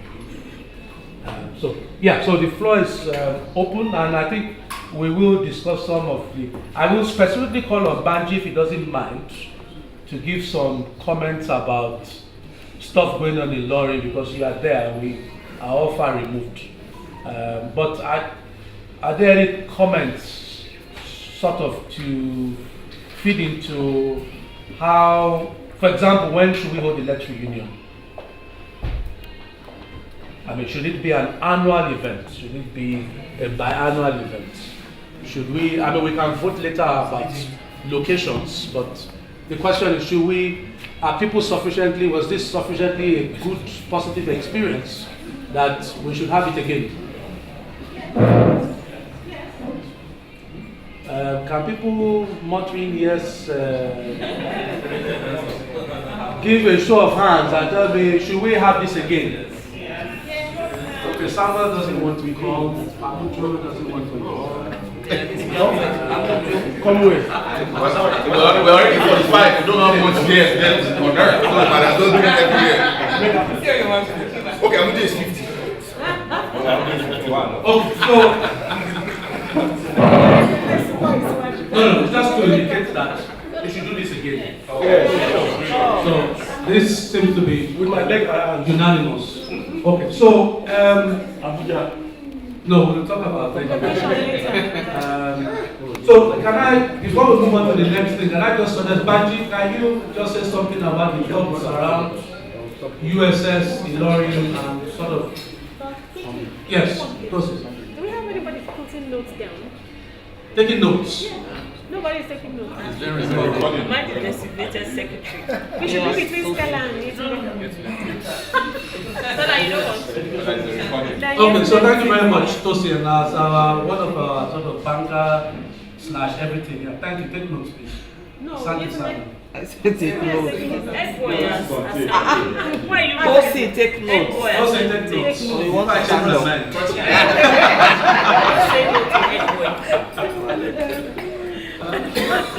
I'm not going to have I mean, it's been 30 plus years since I picked on you. All right, so Banji. Second mic or second mic?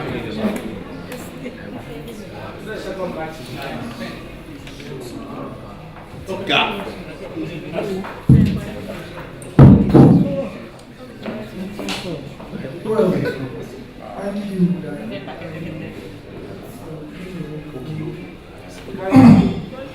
Well, I just want to say it's been nice. Nice. And, I believe that we are having a wonderful time. Talking about USS, the long and short of it is USS is still USS. It is still called USS. It is University of Unilorin Sec Sch. The only few things that is different about it now is one, the location has changed. It is now a main campus. It is now a main campus. The uniform is still the same. The same wear and it is still managed by the University of Unilorin. And I don't think they have a voting. Sorry? The standard is still okay. You sure? Yeah, I guess it's still okay. Because when I said Yes, that's an assumption. well, They live in Lorry. I have, at least I have 2 people I know that work there. And I think I can call it. What about the records? What does the records show in terms of the examination academic performance? But of course, I can find that. Yeah, please. It would be Okay. very important. Well, but at least 2 or 3 people have walked up to me to tell me they want to fight to get their ward child into the school. Sorry? 2 or 3 people have walked up to me that I know and told me they want to put their child. And I think yes, that's why they wanted to. And well, I don't think they have a job. But one thing is that most maybe I should call it staff schools, federal government agencies, staff schools. Federal government stopped sponsoring, giving them money. Actually, that happens to the school attached to and that thing started a long time ago. Mr. Kyle, if you remember, was at the peak of the PE teacher. When the university wanted to stop paying them directly for putting them on USS skill. And over a long time. Right now, the funding is done by the university. So it's like a venture. So those are the only difference. The only difference about university. It's still university secondary school. It's still managed. And I took time to find out. It is the dean. The deputy vice chancellor that chairs the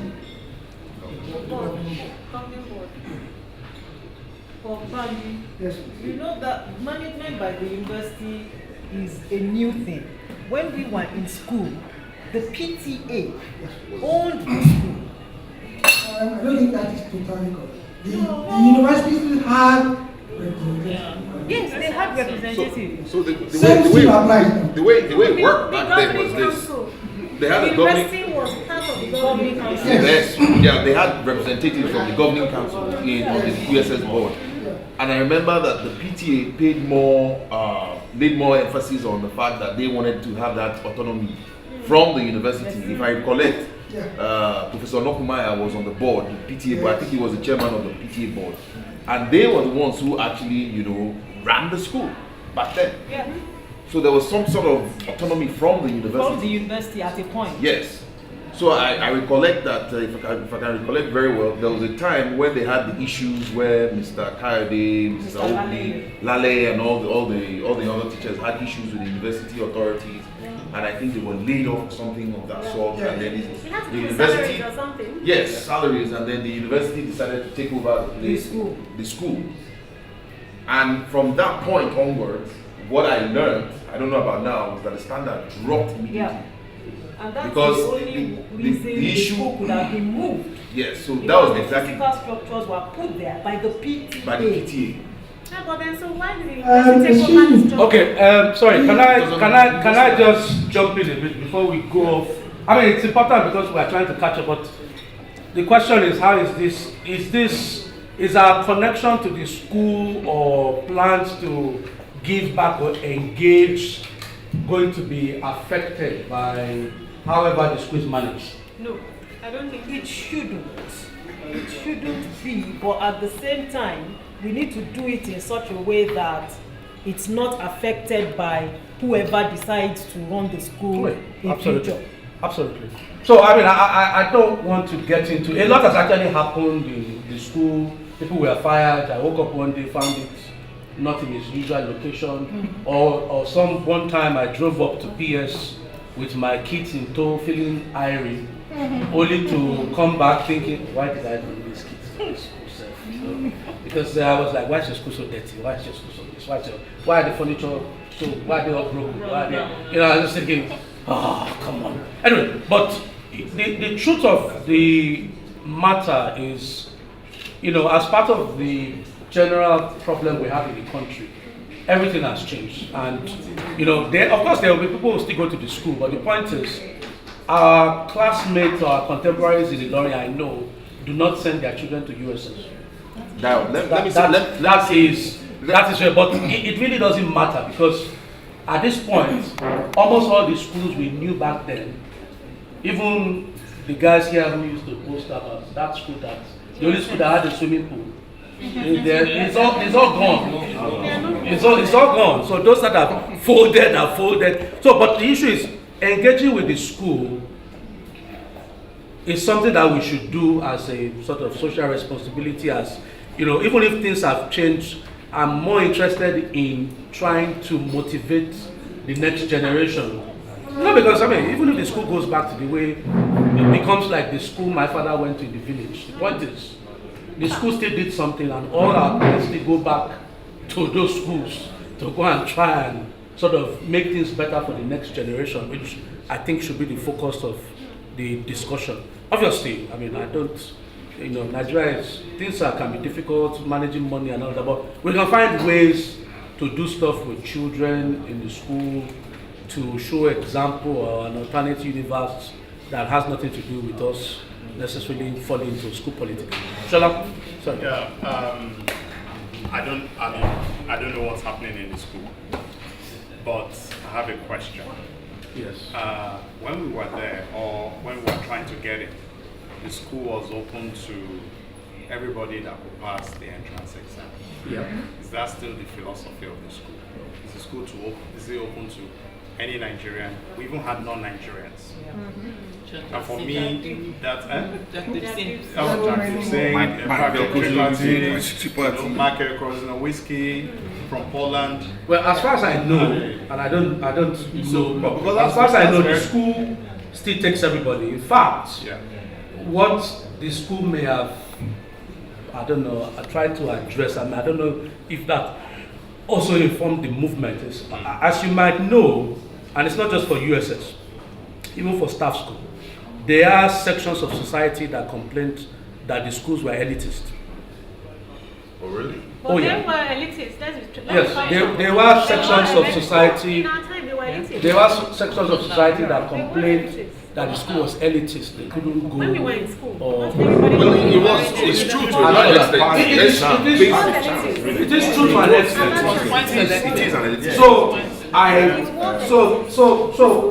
maybe that's something we need to find out. No, but so to an extent, maybe school is actually more open now to at least people in the catchment areas, is what I would argue. Unlike where obviously school gave priority to members of staff of the university, so we were sort of substantial or near majority, and then we allowed in some other people and charged them more school fees. And they paid more. Initially, they were looking at doing the school like university secondary staff school. Yeah.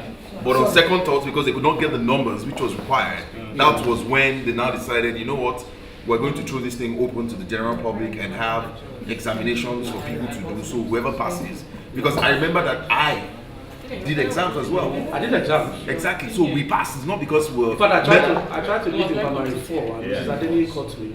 Exactly. So the point is, we all did exams. So it wasn't because you're from a staff. No, so it wasn't. So I guess your question. Yes, it is still open to anybody who comes. But as it used to be, there is preference for children of university staff. Still to now. Yes, I'm sure. Which is the PTA. Right now, the PTA has a big say in the running of the school. That's ultimate. So, Just like it. And the reason I'm making the point is my personal philosophy is education. Well, if I'm going to support a course on education, especially at that level, these are children. It's got to be open to everybody. Now, if the school is parochial, it has to be a parochial thing that I support. Which is fine. Do you understand? So you could have that is from Ayetoro. You have Ayetoro school for Ayetoro. That's fine. You know, which is no, but and it's very important. Okay. All right. So we need to find out what the mission and vision of the school is. There was nothing wrong at that point in time if majority came from the university community, because that was just what it was set up for. Okay, so we need to, so anyway, this part of, we do need to engage with the school, however. So to find out, and you know, sometimes, I don't know how this will go, even if the school has changed in philosophy or outlook, sometimes old students have to come back and leverage influence to bring back their schools to what it should be. Okay, so if you remember, a lot of schools, even the big schools, missionary schools, they all fell apart. So they are old students, mixture of things, leverage, make sure government finally decided to return schools to missions, and then went back and did a fantastic job of trying to reconstruct and return their school back to the glory days. But I think this is an essential social project, because some people we didn't know put in that shift of work for us to be able to go to that school. We had no idea, just being my silly self playing for corner with Emeka in staff school when they said there was a school to go to. We should go and do entrance exam, and we went to go and do entrance exam, and we went there, period. Sheyi Biwoye, now Sheyi Olayebi sent a message which she wants to share with so please. With the rest of the group. So she has 5 ideas here. One of them specifically talks to the teachers. And she said she can make a before and after booklet of the pictures, the names, and then deliver like a book to the teachers so they can see the work of their hands, which is, this little boy, Emeka, was like this, now he looks like that, and this is what he's doing, and she's happy to package it. And if it's an idea we want to pick up, she's happy to do it within this month. So within this month of December. She has like 4 other things, but those are specific to doing things for the school, which I can share. Yeah, let's hear the ideas. Okay, so one is a monetary grant to the best male and female YX student to assist further education. Equipped with laboratory of our choice that is adequately equipped to support senior years. The third one is a projector and screen to facilitate old school or class media usage for learning. And the fourth one is a customized, good quality plaque of acknowledgement of service to our class for each teacher of our time. Okay, so that's also for teachers. And can also accompany with a gift card. So those were the first 4. But the last one, she said she actually volunteered that she could do it herself, like a this booklet. is the booklet. This was this student, how he or she was, and now this one, and then with whatever you write or you just like what we shared initially during this engagement. And she will put it in like a yearbook for them, which they can read for the rest of their lives. She actually went to the school last year. They spent they went twice. Amazing. They paid a visit to the school. They spoke with the school management. They spoke with the students. So they actually had a feel for the school. Okay. That was when her mom died. Yes, I remember. So she went to the school. So that's why she could come up with that. I think she has a feel for what they want. I think Bolanle Ajishafe shared the experience for me. And she told me,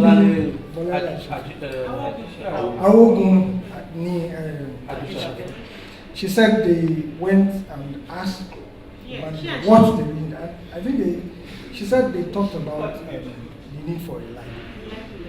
And my siblings attended USS.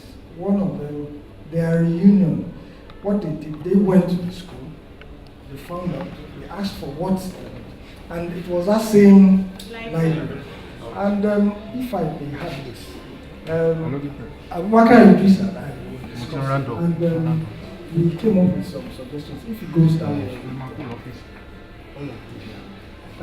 just close to what Shola said, like you can reach out to the students. It's like giving out to, we talked about maybe if we can afford the best male and female students, we pay for their WAEC or pay for their JAM exam. If you can do for 5... JAM is 3,500. Best. Yes. Best So before JAM. The best before JAM. Yeah, of course, before the best in the class, in the graduating class. Of course, we will have done mock. Best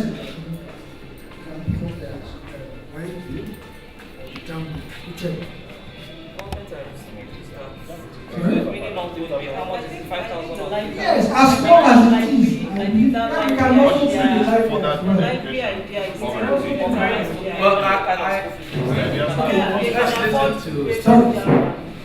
Well, let's make something like let it be a scholarship. Yeah.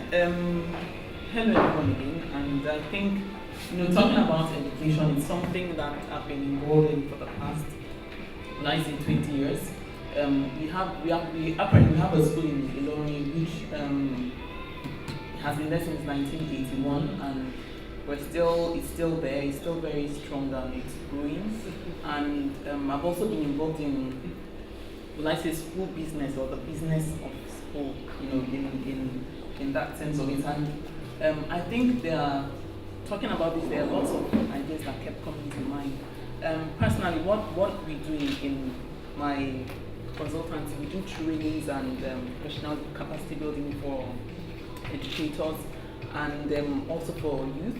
Last week we had the youth summit, which was amazing. We had, we trained prefects, because obviously one of the ways you can invest in the future of Nigeria is actually building the capacity of youth, And so I believe that personally, for a way we can give back, is in two ways. Is either helping to support the students, so not just paying for their fees, but trying to lay a legacy, something that will make an impact in their lives, that whoever they will be tomorrow, they can actually tie down to what happened in that period.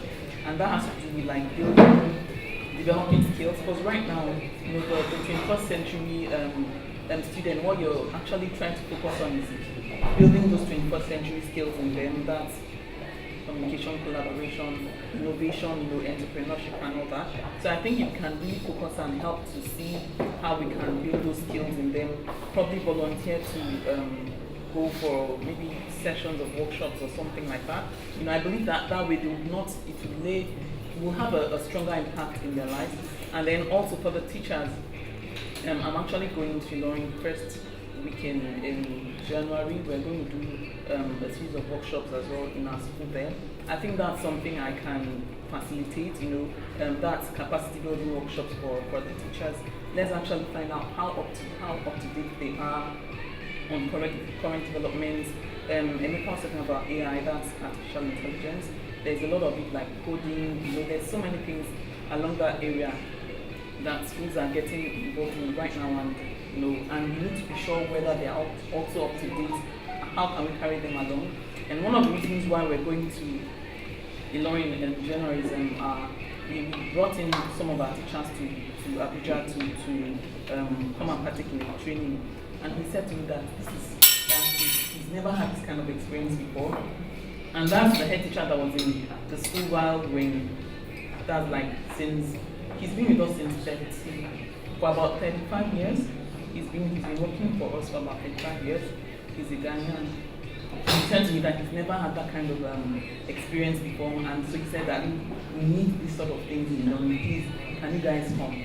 And so we're planning to bring my team over to London in the first week of January. So I think these sort of things are also examples of things we can do, that running workshops for the students and then also working with the teachers. I just want to split the views I've had into sort of two blocks so that we either focus and dismiss them. So the first aspect obviously is catching up with teachers while they are still around to hear us say thank you and express our gratitude, and that's linked to Sheyi's first suggestion about getting a before and after book plus or minus a gift card or something to I mean the people I think we need to do that pretty quickly and provide. This is a gift card. What do you mean? Like yeah. This is a gift card. Yeah, no, I know she doesn't give it either, but it's my grandma is not. It's whatever the equivalent. No, it's whatever the equivalent is. I mean, what she means, like money to buy something. Yeah, that's what I understand. Yeah, I understand what it means. Like a voucher of maybe 2,000 naira. Gift cards in school, so not to worry. Gift cards for ShopRite or something like that. It might not even be ShopRite because that's some people may not want to do gift card comes back to money. Yeah, it comes back to money. So, but can we? I mean, are people in agreement that that's actually something we need to tackle pretty quickly and deal with? And so we need an exercise to actually identify the teachers and get their contact details, so the number we're talking about, and we can suggest the names. I think we'll probably very easily come up with the names, but I think we should do that quickly. So I'm hearing that everybody agrees that we should sort that out. Okay, so the next block of things is, or the next thing is now engaging the school and the nature of engagement. So we've had something about their needs and the library and whatever. And I find it very difficult to respond to that because is it a library as a place to read or a library as a place to find resources? In these days where everything is, I mean, is it an e-library or is it, there are sort of different ideas around this. So I think it would be useful to get, I mean, the school might think that they need an old school type library, which is a poultry with furniture or whatever. I'm not sure I'm going to sign up to that. Okay, I would rather sign up to something that may be a resource center, which means people want to do their homework. But if you want to set up some scheme or you want to search for something, or you want to, so something like that. And it would be nice to see if, is the school, as with all things that are not properly funded, are they actually preparing children for the world we live in? So can we look at the other aspects like the ICT, the sort of audio-visual? I think the first thing is right now, what they're dealing with. Why to get the donor. Yeah. So they don't have a generator. Yeah. Okay, so again, the other thing I was going to suggest is maybe we should get, we have an education expert. So if we get Stella with Banji and maybe Bolande, I don't know, Moshud might be Touch and Go or something like to actually go there. So we have comprehensive look at the teachers, look at the classrooms, look at the students, and then sort of get some feedback, and then we can have benefits from Stella's expert eye, actually looking at methods of teaching and whatever, and then maybe we can find a way for them to report back to us so we are better informed as to what to do. That might be the easier thing to do, especially if Stella is already going to know in January, if they can link up and do that. Banji, does that make sense? Yeah, it does. Yeah. There's another thing as well I was talking about Sheyi was talking about with regards to some sort of remuneration or gift card to the teachers. I think we could just discuss that and do that off. Yeah, I agree. I actually assume that that's part of the first thing that we said. Are we doing it collectively? It's the old teachers we're talking about. Okay, it was a suggestion. Okay. Yes, our teachers. So they're not in school every They're all retired. So we just need to go. Yeah, they're all retired. Because you know why I'm asking this thing is because I know that other sets as well are trying to do the same thing. So I'm just thinking, you know what? Why don't we look at ICT? No, why I'm even saying for the teachers first. Let's even start with the teachers first. To tie things down with their sets, our sets, previous other sets, maybe the first 5 years of the school, and just come to a conclusion and be like, you know what? We want to run this thing collectively for the teachers, and this is what it is. Yeah, instead of doing it all. It may be easier to manage with a teaching set, but not the first 5. Because there was significant chop and change by sort of the third year, so we will have fewer teachers in common, and then this becomes bigger. Whereas we are absolutely sure that we and the 87 set will probably come up with a near identical list, give or take some of the early departures. And even 89. Sorry, what are we agreeing on giving the teachers? I think we should really agree on what we give the teachers. Yeah, well, for me, I'll suggest giving them cash, to be honest. Cash is... I think I'll go with Omega. But what Shola said, I think Sheyi is offering to do that. No. Suggesting. Okay. I'm now saying, instead of us doing it alone, let's have a collab, you know, with other sets. Yes, so let's even say the first five sets. How easy is it to manage? How easy will it be to manage? No. See, it's going to be easy. I'll tell you how it's going to be easy. Every set has its schools. The schools will sit down in the committee. WhatsApp, create it, start it off, and then come to an agreement, and then from there, each school just bust with their other members. Okay, this is what we agreed, and you know, let's try to do this. We package I think it's one exploring. I think 87, 88, and 87 is here already.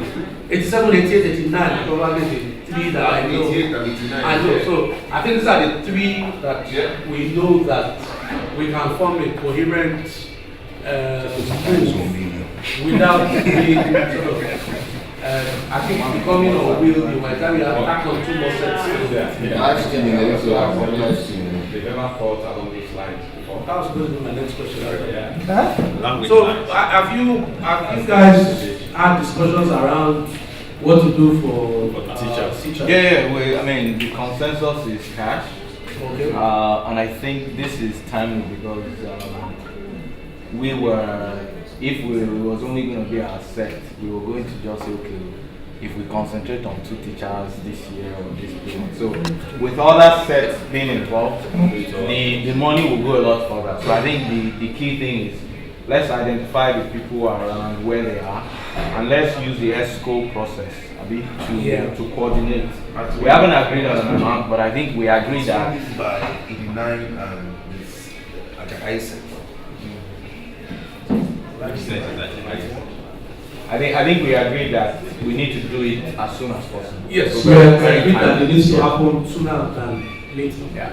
And we can. So I think what is obviously I think there's no argument about 87 and 88 doing it, and maybe 89. Of course, America is still voting with his 2 feet for adding 2 more sets,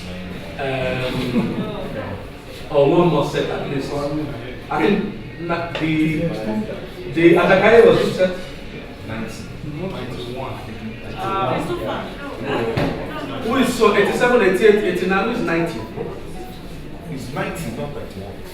Yeah, 91. Yeah. But then remember the other spent 6 years. Yeah, they spent 6 years, and the other thing is I think we have fewer teachers in government.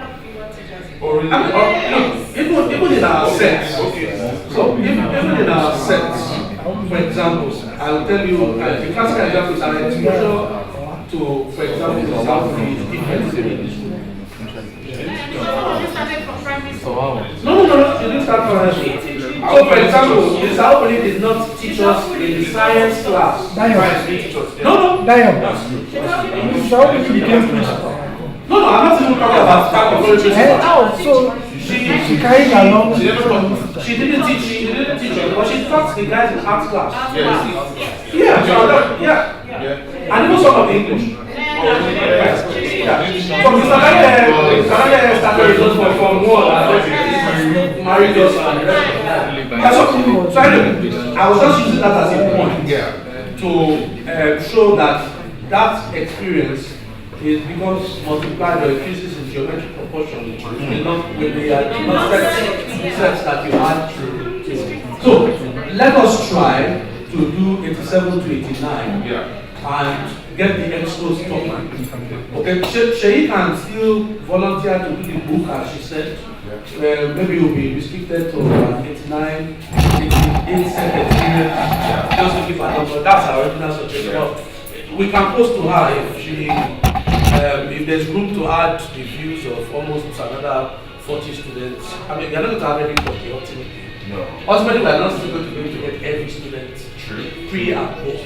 So, if she's willing to accommodate some of the 87 set as well that is available, and I'm sure with a smaller pool to draw from, there might even be fewer than us at the end of the day.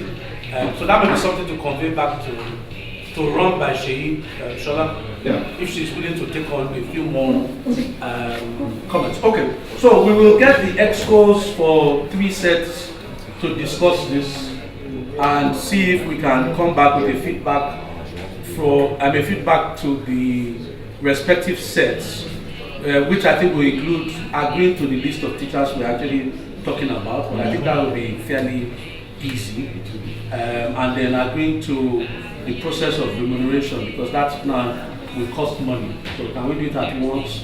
Do we need to do them in phases with annual contributions? But those mechanics we can work out once we get talking. Okay, so excellent. Thank you very much. I'm actually quite happy that seems to be almost gift wrapped already. The second thing is, I don't know, last Stella is gone or something. No, she's still okay. It's just to make sure that she's here and knows that I have committed her along with Banji and Bolanle and anybody else who can join to sort of visit the school on our behalf. So just to recap. Yes. So those 3, Stella, Bolanle and Banji, they will do the research, legwork, feedback on WhatsApp. Yes. Then the yearbook or whatever idea that she had, we said.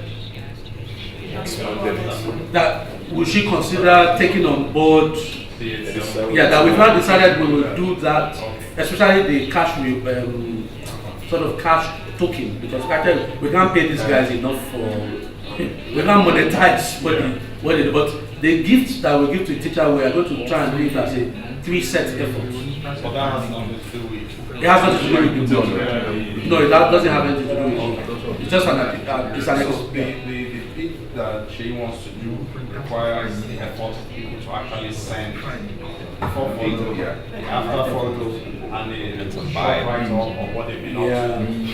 People don't respond. Well, the thing is that some of us don't even have photos. I have no photos. Believe it or not. So she actually, when I spoke so I depend on people that go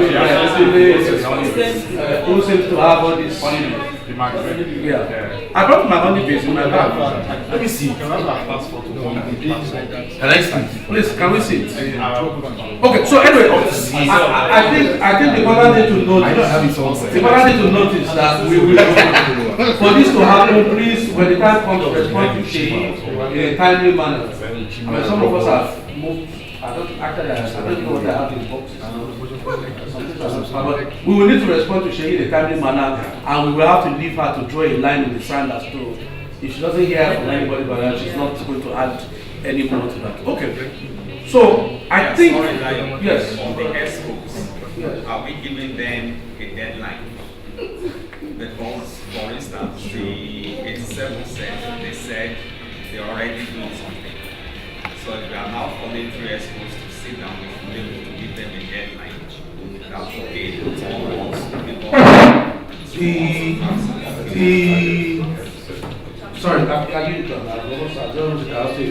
I'm very wary of.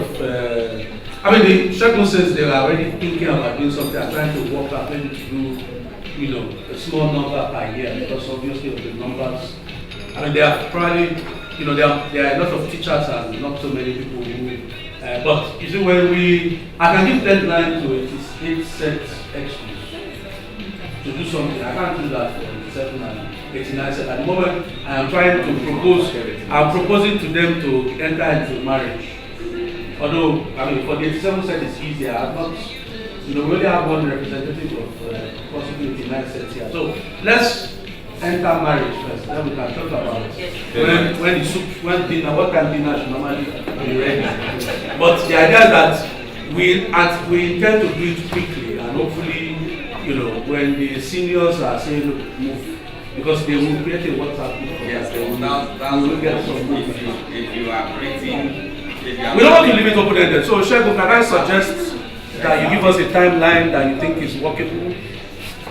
I think based on our discussions, we were looking to do something December, January. So perhaps January might be doable, but certainly it wasn't a 6-month or 3-month thing. It was yeah. So let me come back to you. I mean, we have the same challenges in terms of logistics, trying to get people together. But I think once we circle back to them that this conversation has already gone on with your set, I think we can move fairly quickly. So I think what would be useful is let's get your ESCO, the core people that we interface with in your set, and then we'll drive it. Drive it, Alice, and then we just need to find someone from the 89 set. Yeah. Okay. Alright, so we will. Yes. Stella got us signed them off. Okay, Stella, you were not here when we were committing you and signing you up for blood sacrifice, conception, all of that. Anyway, the point is that we sort of hoped, or we concluded that you would agree to join Banji and Bolande when you go home in January to pay a visit to USS and just see if you can, you would like to benefit from your expert eye and sort of teaching methods, view of teachers. Do they have sort of modern extras that to prepare children for the future? And just generally then give us a feedback so that we have an idea. I mean, for example, they communicate to you that the library idea is basically a poetry with furniture. We would like to know, and then maybe sell them a different idea. Maybe we should be looking at a resource center or something like just traditional library. So, Femi Oyetunji is in the Lorin as well, so people involved in this. So that's another barrister stuff.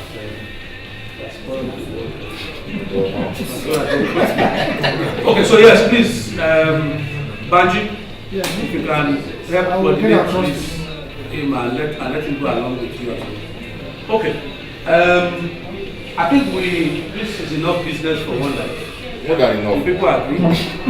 If we have any extra, and I'm quite happy that we sort of did resolution, so I'm happy to start the business here. Thank you very much. So, handing over back to our LOC. What's next? Okay, so the DJ. So,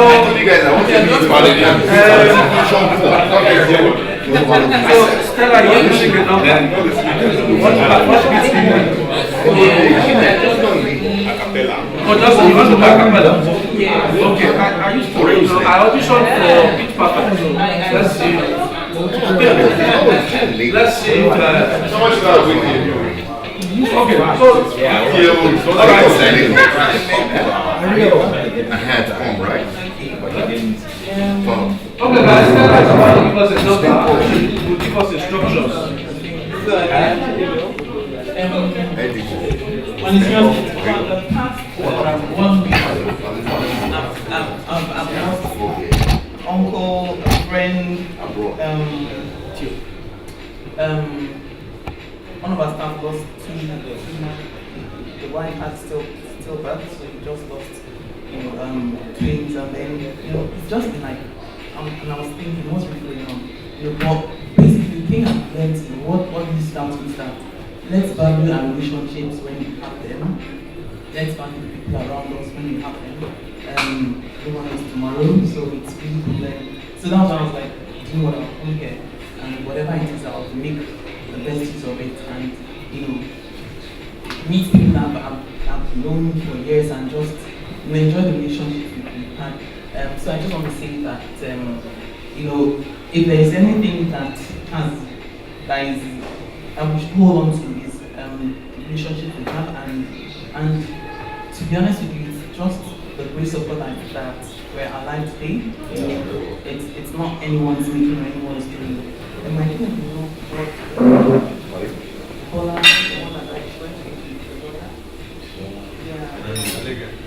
No, she's not here. Yes. No, she's not for you. Yeah. Lola. Yeah. And it was last week when we got the funeral. She wants to do SCA.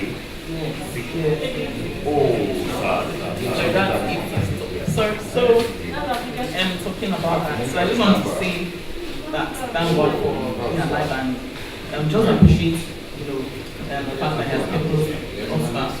And I think this is so much. Happy CEO.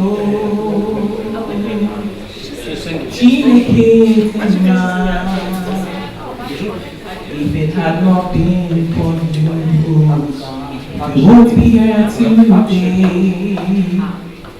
Happy CEO.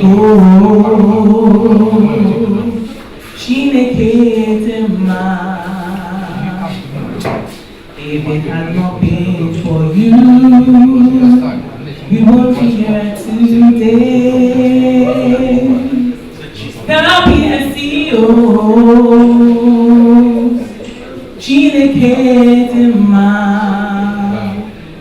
if it had not been for you, oh Lord, I wouldn't make it through. Happy CEO.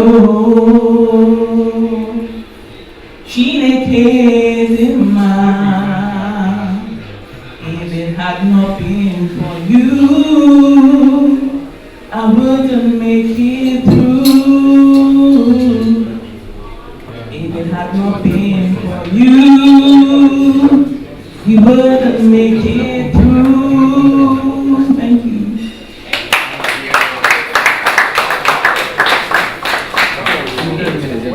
You're supposed to find a beat.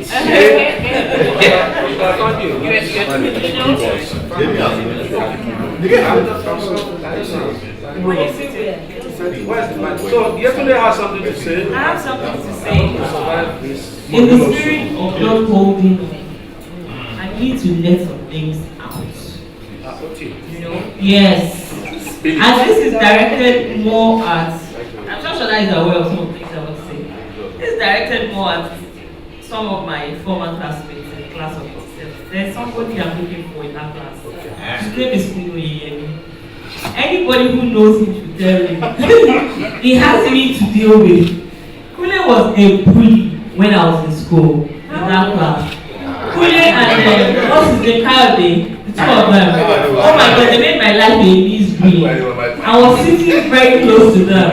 They bullied me they made it a point of this anytime they come to class in the morning. As soon as they see me, they just take me on. There was no breather for me. It was so bad they got me into trouble. I was suspended for 2 days because of this guy. They put devil's dolls on my chair. That was how bad it was.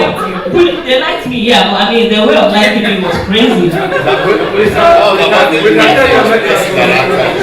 when I got back, when I saw Fulin, several years later, after school, several years, I ran into him somewhere, I can't remember where, and he was like, hi, oh, I was just like, hello. You know, I didn't embrace the memory of excuse me. He was like, oh no, we're just kids, and I was like, kids, do you know how traumatizing it was for me? I just couldn't understand why you guys were so mean. Do you know what it means to call them people? You know, I'm just saying this because, you know, this is, I know what they're trying to do in the US now, particularly about bullying. I'm sorry.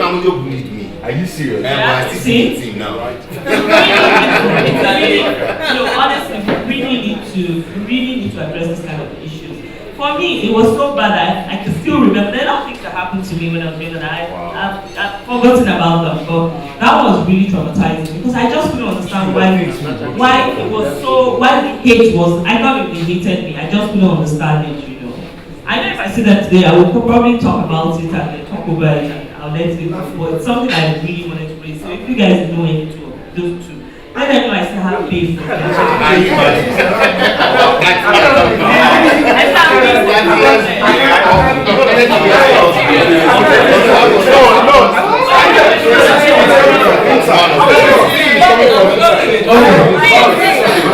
so annoying. It's coming from inside. And then you see me having it today, I'm trying to be afraid. I was like, yes, please.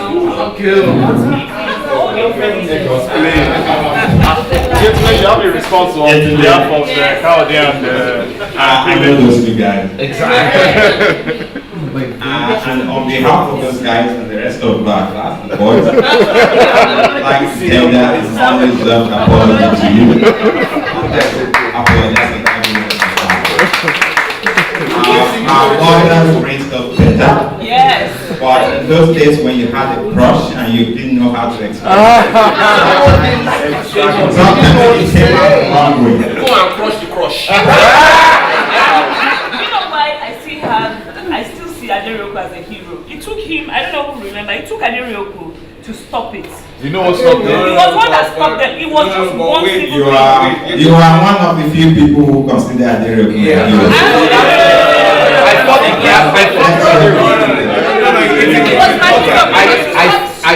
Okay, let's listen to Jerry, please. Oh, yeah. It's important because apologize. There are many things that happened 30 years ago. Yeah. 30 years ago. I have mixed feelings with Aderioku. I got along extremely well with him, but at other times, when looking back now, he was a bully. Yes. So I think it goes both ways, but it doesn't. When we met in the US with Femi and Jack D, we went to a Nigerian restaurant and we ate amala, or was it pounded yam? So bygones are back, but I think, you know, there are a lot of things that happened there. And when those people see you now, you know, men remember you say, you know, they didn't know any better. I don't think any of us did. The problem was they didn't know how to express their feelings. A lot of people had crushes that they didn't I hope they are. Because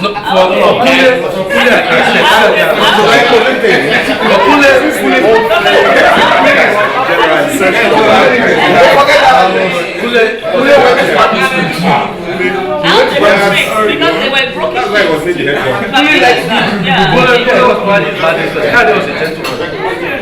But Kule, no, can't really get back.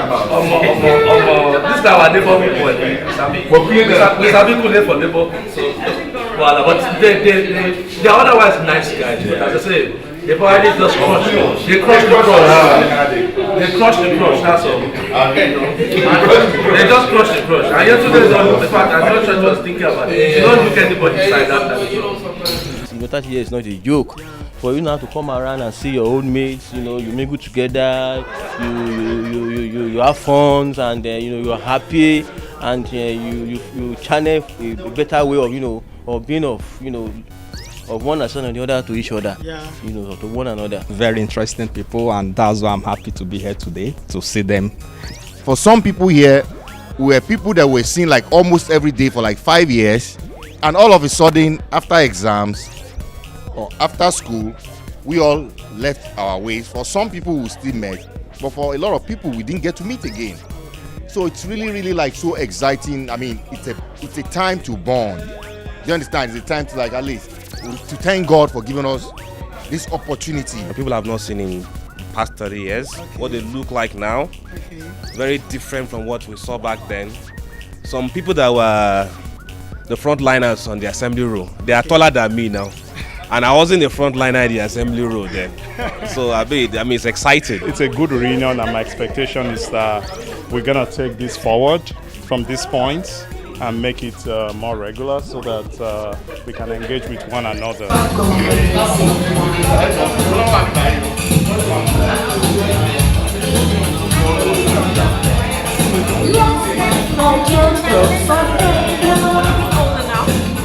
Yes. Huh? 30 years post graduation. Somebody here was born on the day I left secondary school. Don't worry, I'll go to this one. Let me.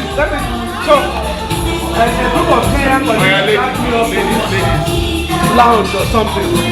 Okay, and then one after the other, they were going to the DJ to ask for old. So at some point in time, the DJ turned to them and said, "After you think you should be here? You guys are too old." And these poor ladies, they were like, they recoiled. What do you mean?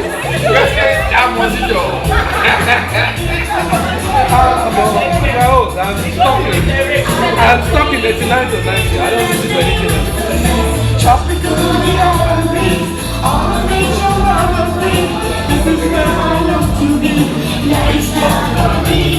That's fine.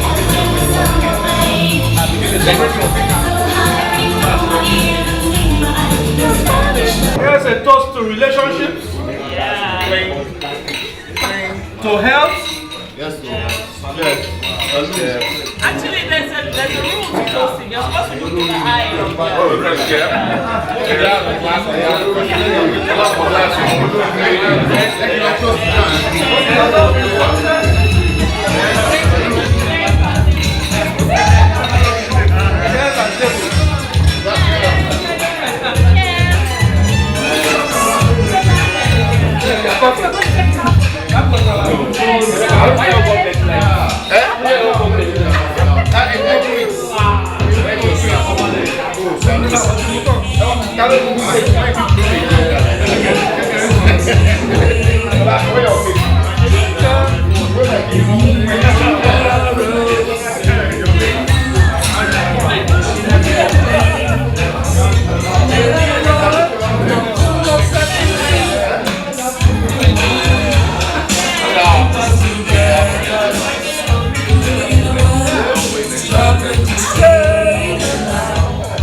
What?